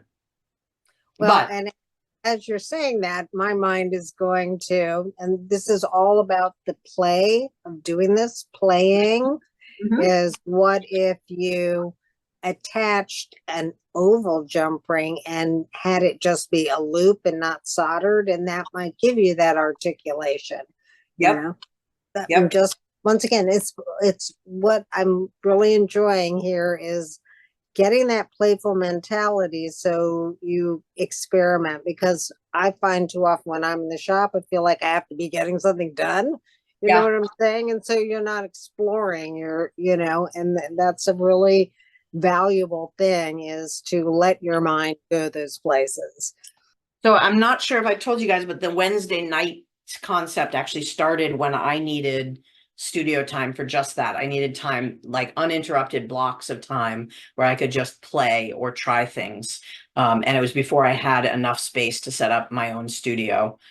So I was pulling equipment out, and like when I was going on vacation, I would bring my torch up with me and work on the porch at a cabin I was renting and things like that. So when I started working at studios as a studio mentor or studio assistant, or when I was teaching, I would schedule these Wednesday night, just be there with other people, because sometimes you need to not be in isolation, brainstorming and trying things. And I always encourage people to play in the studio, like even if it needs a routine, even if you say, by God, Friday mornings are my play day. And, some people work better with forced schedules and some people work better with casual. But if you're not doing 20% play, you're not going to progress your your design acumen. You're not going to broaden your design portfolio very much. It's got to be throw some stuff at the wall. And unfortunately, sometimes that means using expensive materials, but Well, the other thing, I can't remember who it was suggested earlier. It really is true. One of my favorite mentors was always paper, because there's no reason you can't do a lot of modeling with paper to, do that playing without, the expense of the materials.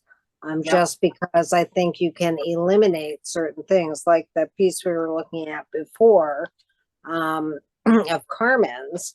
If you want to think about how much you might want to fold that up, or how you might want to pierce it, even like cardboard sometimes might be better, in the sense that it holds its shape better.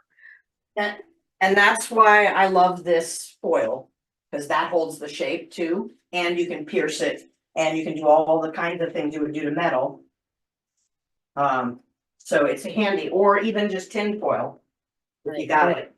That's a good reminder. The 7th, just in not wanting to bore you guys to tears, and this is looking pretty cleaned up. You'll see a little bit of patchiness, but it's came out pretty white. I didn't have much take off with the brushing. But I would say we're pretty well ready for our reticulation. And just to show you some of the effects, I'm going to put a couple of T-pins under it as the iron layer. A little bit closer together, just a little something there. And this is now switching over to, I'm going to switch from a 1 to a 0 tip, if I can figure out where the heck I put my 0. 0, that's my 0, 0, that's too small. There we go. Again, some people prefer to go with a larger tip. I find I can get a little more detail. Takes a little longer to heat up, but I can get a little more control over my directional push of the material. So will you talk as you're doing in terms of, are you going to heat the whole piece? Or you're going to start at one end? Sort of talk us through what you're thinking. I'm bringing the whole thing up to heat first, up to temp. So I'm basically going to that anneal point again and then pushing beyond it. And so I'm trying to get core temperature on the whole piece, which is why some people prefer the larger tip, because it's kind of a pain in the ass to do that with a small tip. Man, this tip needs cleaning. And then I'm going to start focusing on a patch. And I tend to not want to start out at the edges. I want to start a little in, like somewhere half an inch or so in, depends on the size of the piece. And then work back to the edges. But again, different people have different modalities. So I'm just trying to get us right near the temp we want to be. Turn this up a little bit more.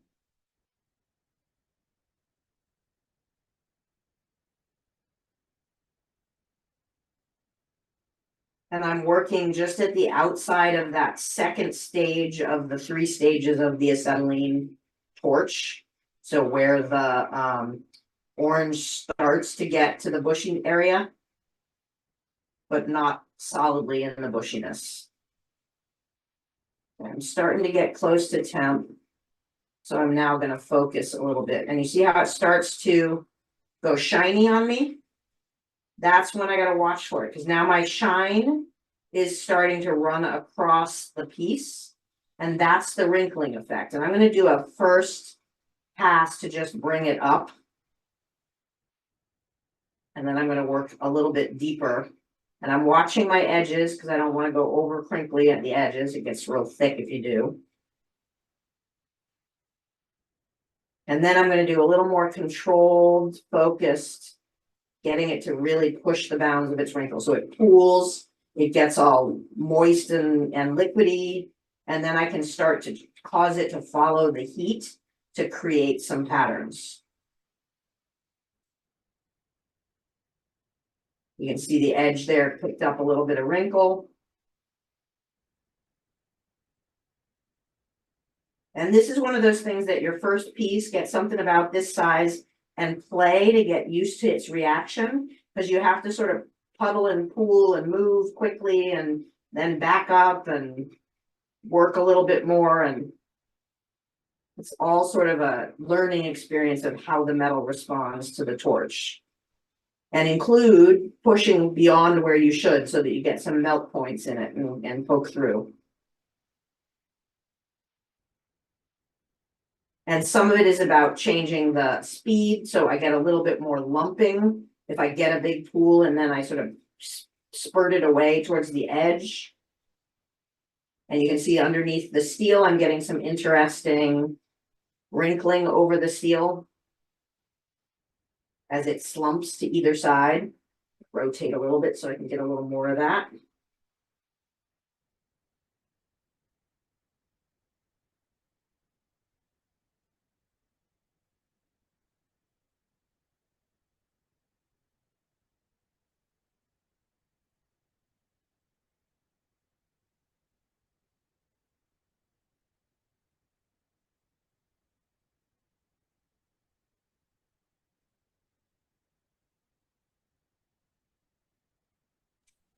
And let's say the phone rings and you have to stop. What happens then if you come back?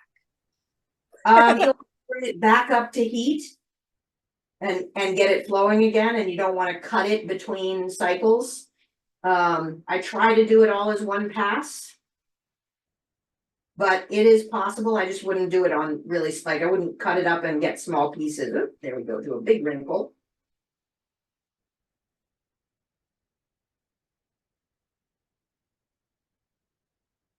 I'm gonna try turning my torch down a smidge and see if I can get a little more specific areas of control.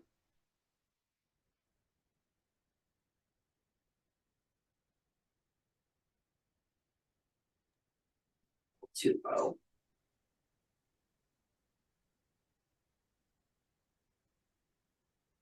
Trying to get a few more mountains out of this, not just the wrinkles.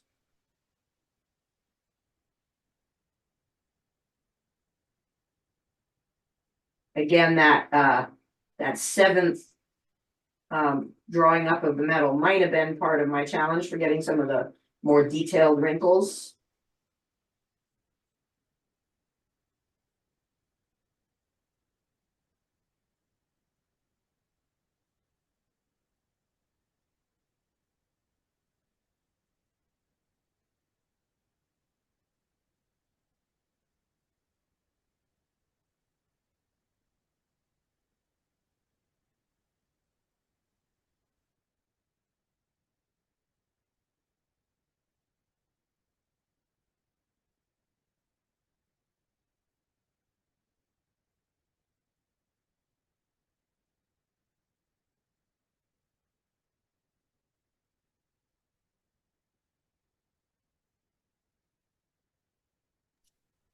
And what would happen, do you think, if you were doing that on a piece of charcoal? I'm Would it sorry, I all- didn't hear you over the torch. What was that? If you were doing that on a piece of charcoal, would it all just happen too fast? I don't know. I never have done it on charcoal. I've done it on steel grate, and that behaves like a giant version of the T-pins I've got at that end. I'm gonna try and burn through intentionally so you can see how it pulls away when that happens. If it's gonna pull away for me, come on, melt all the way through. There we go. So we can get this cool little crater effect around it.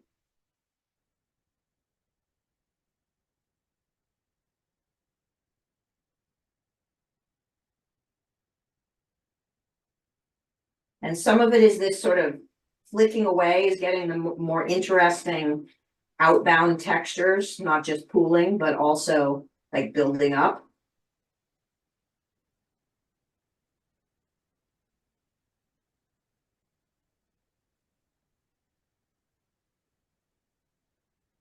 Sort of driving some of the silver out.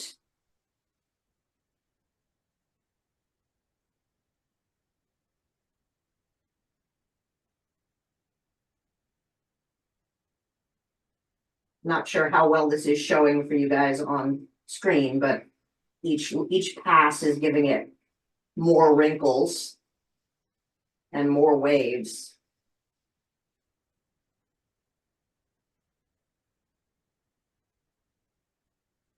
So it's becoming a little bit more like the topographical maps that I love this stuff for.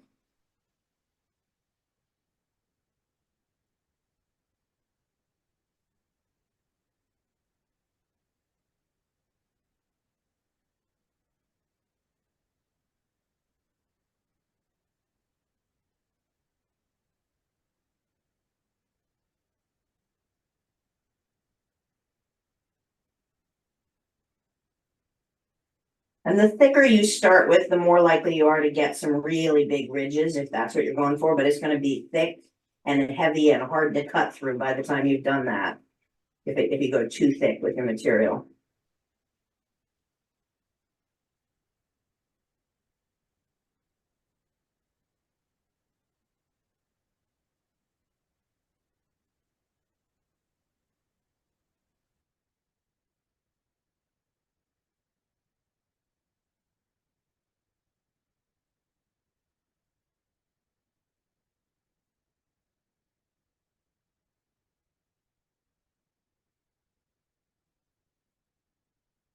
You'll see that some of the movement I'm doing is putting more of a like sandy looking surface, and others is create other like the flicks are doing more of the mountain wrinkles.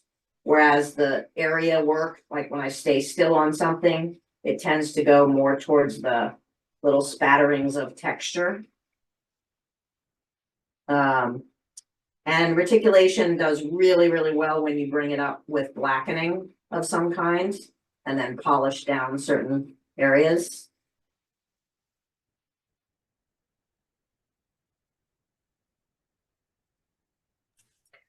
So what are the limits of how much it will reticulate? I mean, you know, we're watching and it's, you're in there a long time. Is Yeah, there, do you like how it looks? That's the real rule. okay. So you can't quote unquote overdo it. You just can keep working an area until you're happy with what you get.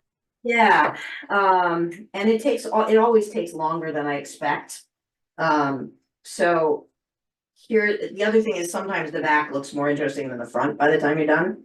Like there's more interesting divots and pivots in there, than I think this surface, but we'll see once we've got it cleaned up. So I'm looking for, have I got some creases? Have I got some textural? Have I got some interesting breaks if that's what I'm aiming for? And a lot of layers, a lot of ins and outs happening. So this side has some really interesting sort of mountainous things, whereas this side has some more interesting wrinkles to me. So I might put it back on and do a little slumping from the other side, see what I like about it. Bring it Yeah, back that's up. what I was gonna ask. What about just flipping it over while you're in there? Yeah. I'm gonna play with one end of this to see if I like where it heads when it starts to wrinkle the second time. The other thing is this is possibly a piece of that single-sided reticulation, and I just didn't mark it well because this one side is so much wrinklier than the other.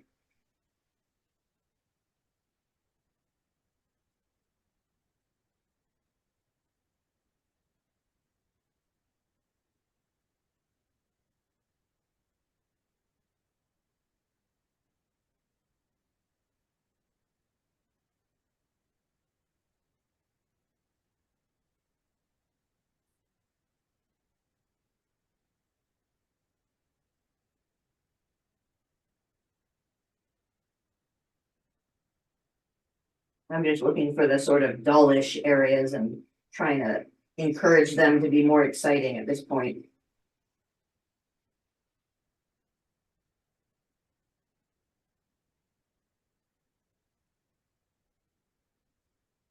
Yeah, based on the way that this is wrinkling on this side, I think I might have pulled a piece of the Rio stuff that I was telling you guys about, because it's wrinkling way more wrinkly here than it was on the other half.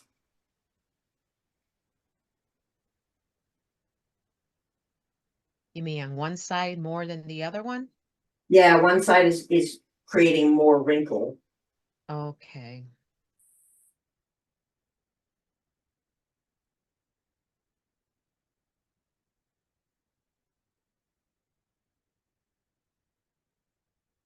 But we'll see if the other half becomes maybe the downside. The bottom is just wrinkling better than the top. I can't quite tell. Got a couple more holes just to make some interest.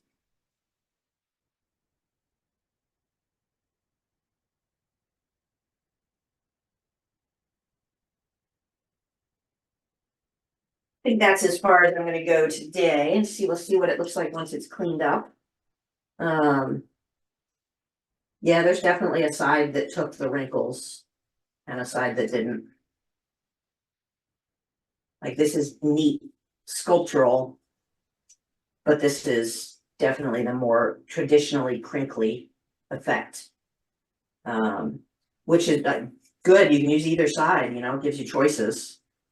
And I'm gonna wait a little longer than my 10-second count on when I've been that hot, so that I don't shatter the material.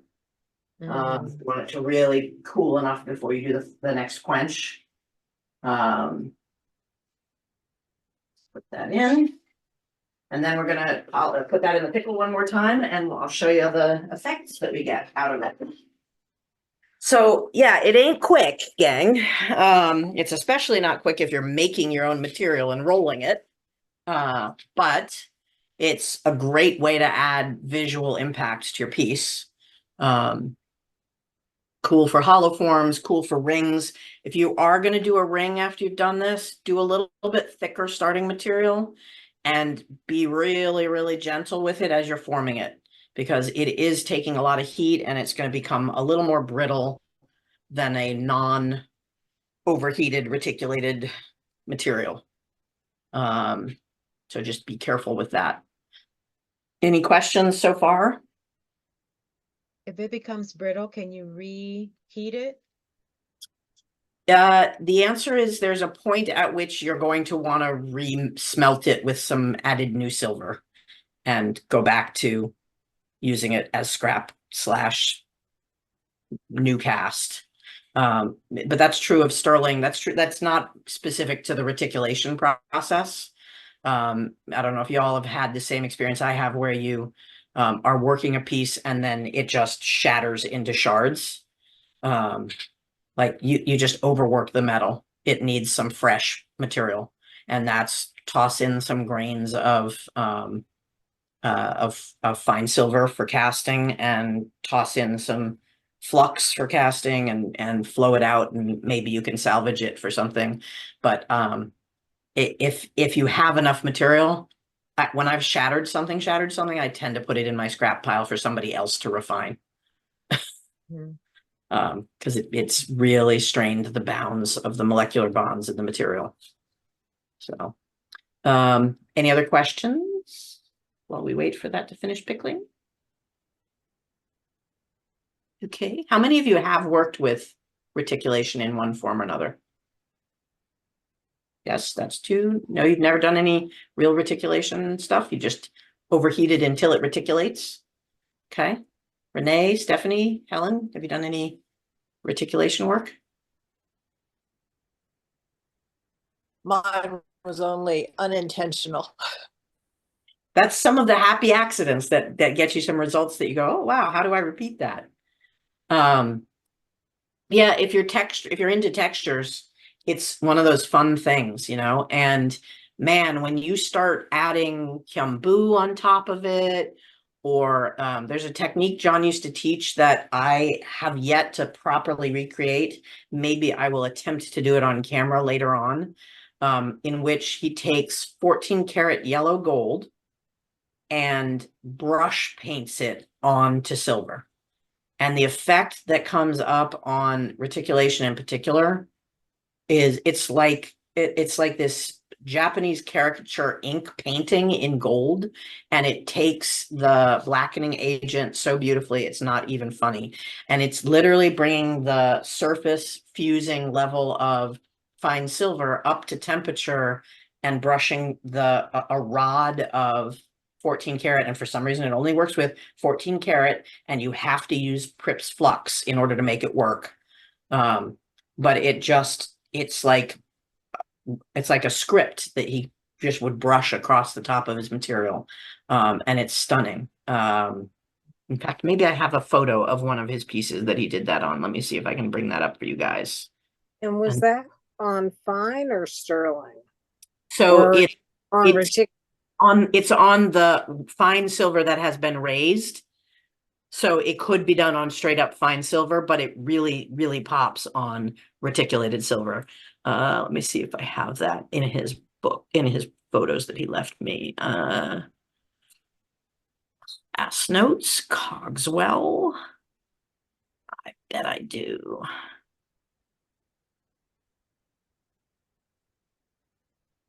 Yep. All right, let me bring this up. Come on. Open. Yes, open. That's what I'm saying. Open.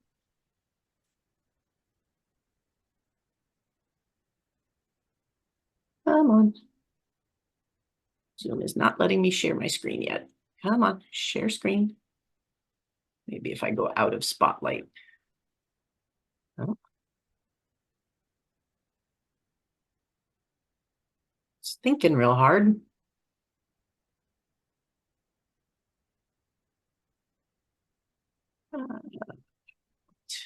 share. There we go. So this is the gold paint, 14 karat. And then it's reticulation background and it's been blackened. I think he uses actual liver of sulfur for this one.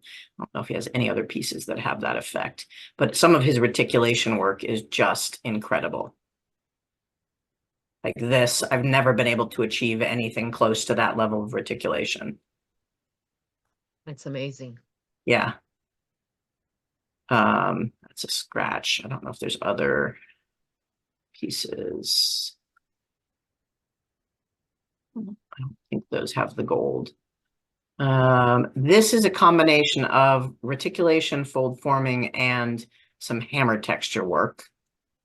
And this is, again, some amazing reticulation that he's built. So he's doing, I think he's doing really, or he was doing really definitive paths with a large torch for these, if I recall his style on those.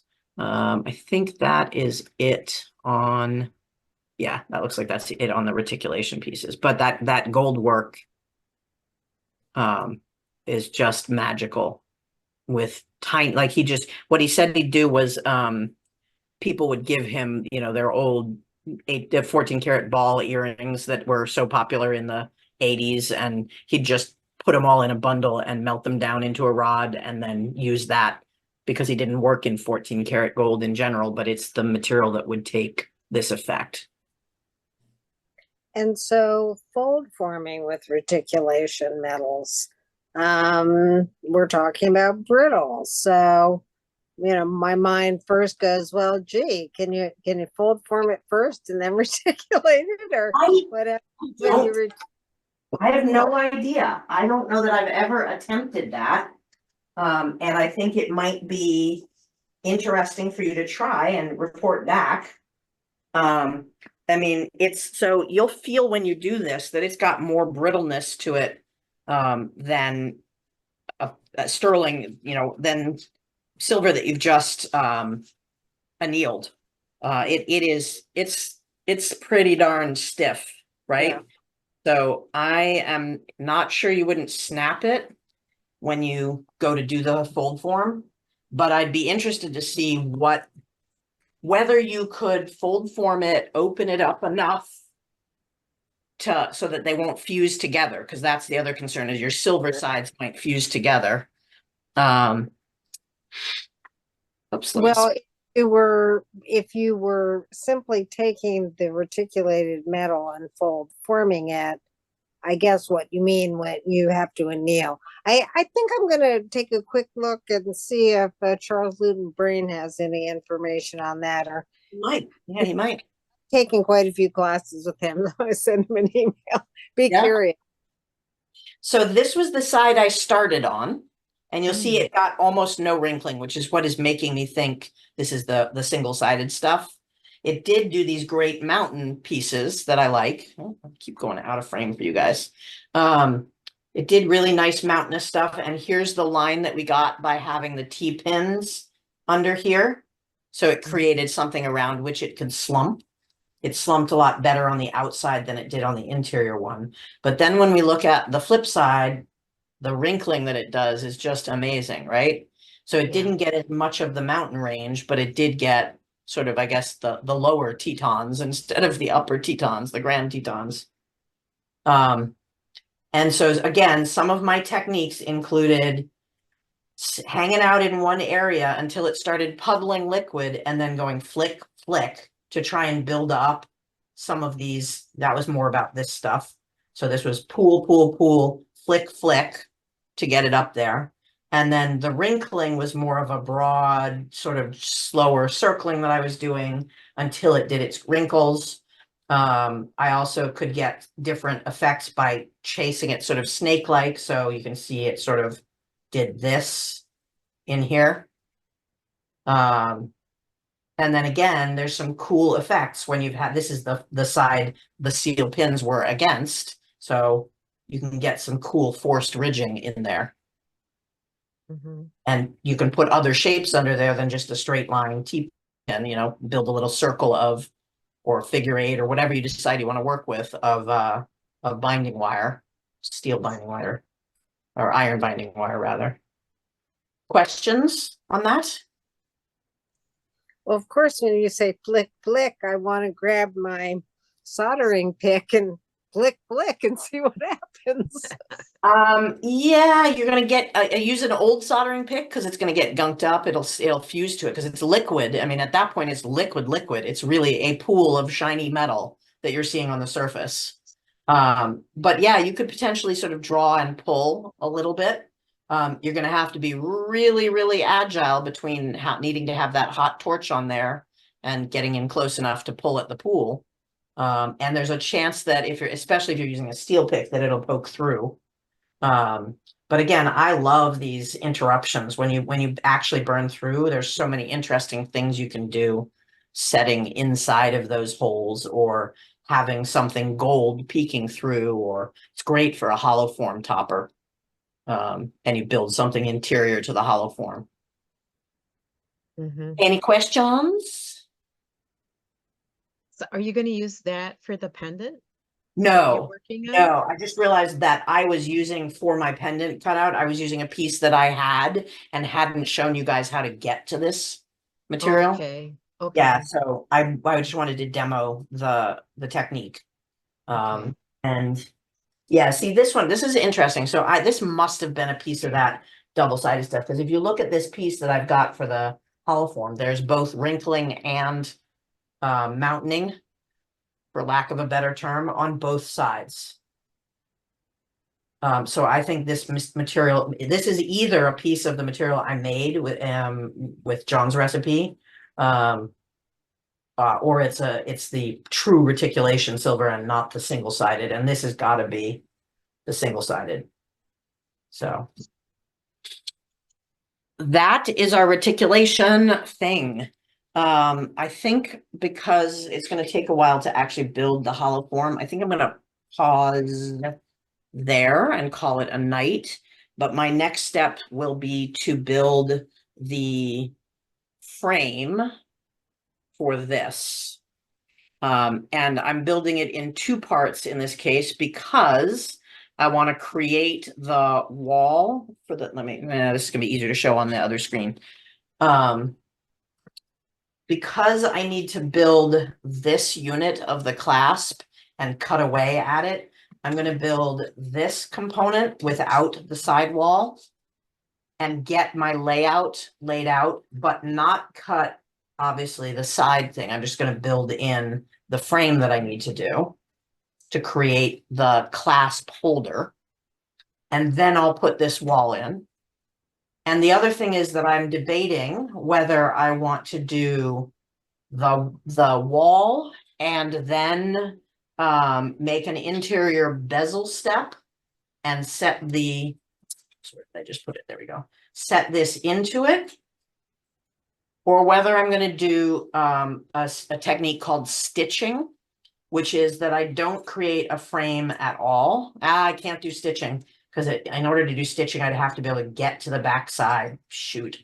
Okay, so I'm building a bezel, a step bezel on which this will rest. And so my two choices are going to be making this out of a step bezel like I was using for my scrap and build the wall pre-stepped, or I build my frame and then I put my step into it. Either way, if I put my step into it, I need to account for that in the gaps that I'm building into the clasp, right? Because otherwise I'm gonna not have enough room to slot the catch into, and I'll have to file more away after the fact. So that's, I will probably, I don't know whether my schedule is going to permit it. I may try to build the main hollow form back plate and everything up to that point. But I suspect you guys want to actually see me do the layout and cutting of the clasp mechanism, because that's the sexy part of this particular clasp. So yeah, I was expecting to do a little bit of that today, but I don't think we're gonna get far enough to make it worth starting today. No, no. Any, I don't know how difficult it is for you because you probably want to finish it too and get I on do. to something else. It's driving me insane, frankly. Yeah, so I'm okay with you doing it. We already saw what you did, so I'm okay with you Or just you can getting into film it. it. You Yes, could film I while could you video it. I some might do that. That's actually probably a good way to do the because I'm not doing a July session, then I can do a filming when I have time in the studio. So maybe I will do that and I'll video it and give it all Great. Great. as a separate, a bonus video. an in- Yay. um, and then we'll come back to the connections. That's the next big thing is how are we moving all of the elements together? And by then we should have a sense of how it's going to finish as a piece. Mhm. Any standing thoughts, questions, things you've decided you want to share? I have something I want to share. It just so happens to be a piece that was in the box that I have finished. And it Okay. also has a piece of reticulation silver on it. So let's see if I can make it so you can see it. Let me use my other hand. So And this pearls. is, it's actually a piece of fungus out of the woods that I cast. I know Nice. it's a little hard to see. It's got a pearl. Pretty. And then Really the pretty. top is the reticulation silver. Let me see if I can hold it. Veil. and- Yeah. Yeah, the bale has a piece of gold that acts as a rivet that holds the ring that's holding the fungus. But when you turn it over, there's the hole. So, right? So, and it's funny because this is one reason I want to show it now is it's going to be in a show in August. And the guild that I work with, we're fortunate to have our jurors actually in person and holding the pieces. And both of them were like, I like the back better where the hole is.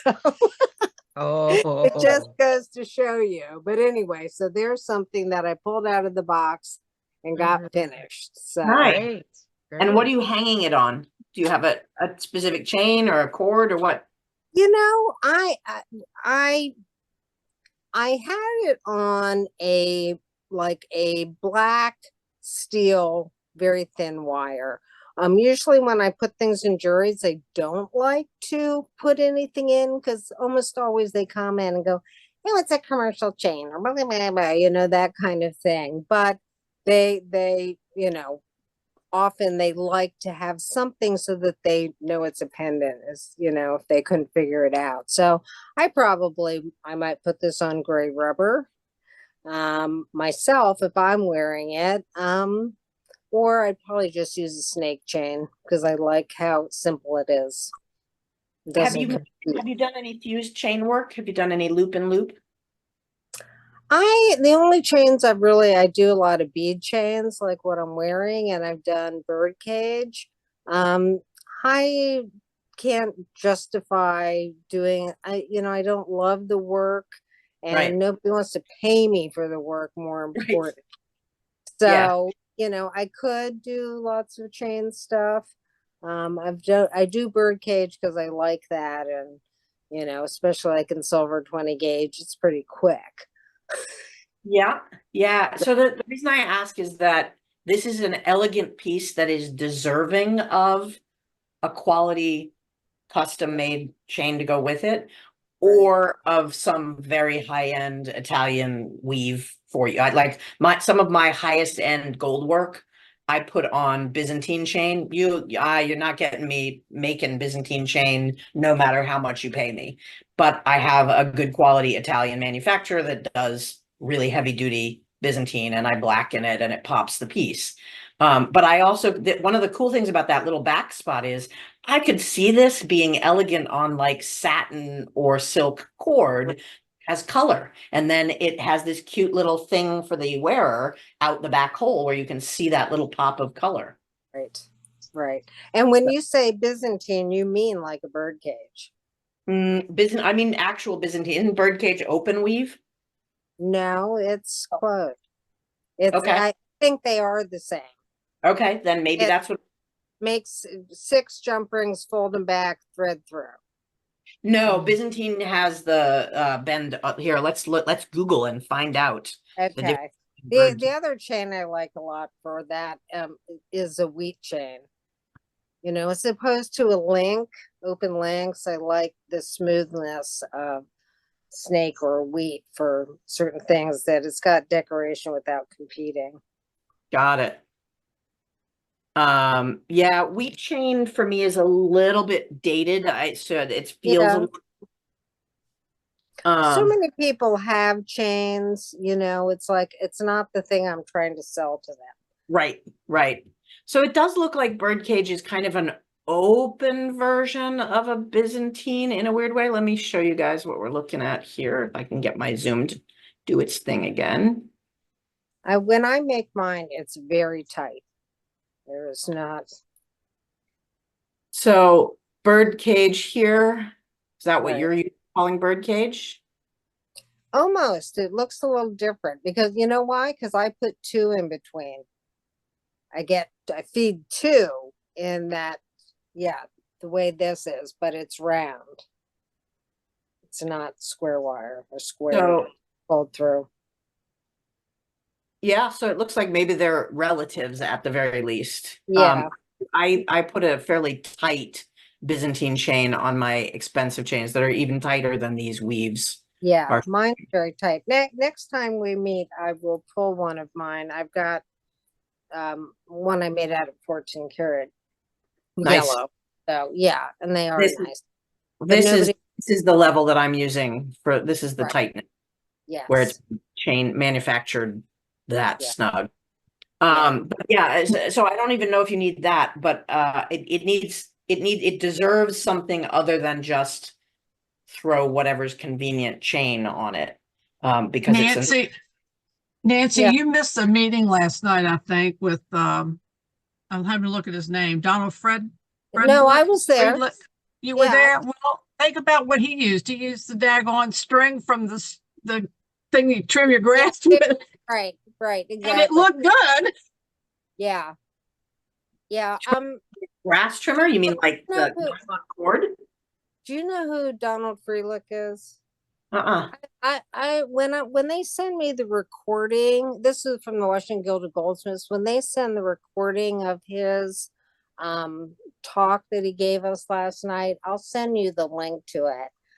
Sure. It's allowed. jeweler. It is. Okay.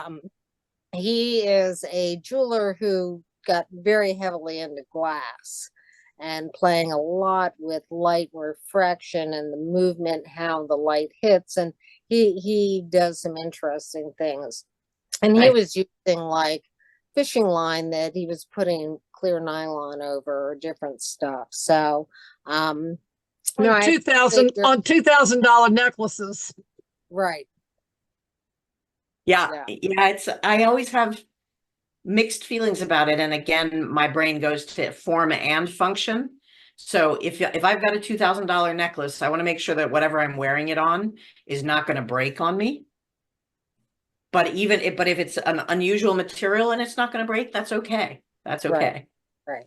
Well, and that's why I say for me, I don't find that my customers are looking for the chain piece so much. And if they are, then I'll pull out my catalog and, they're probably not going to pay for a handmade chain and they can pick what they want.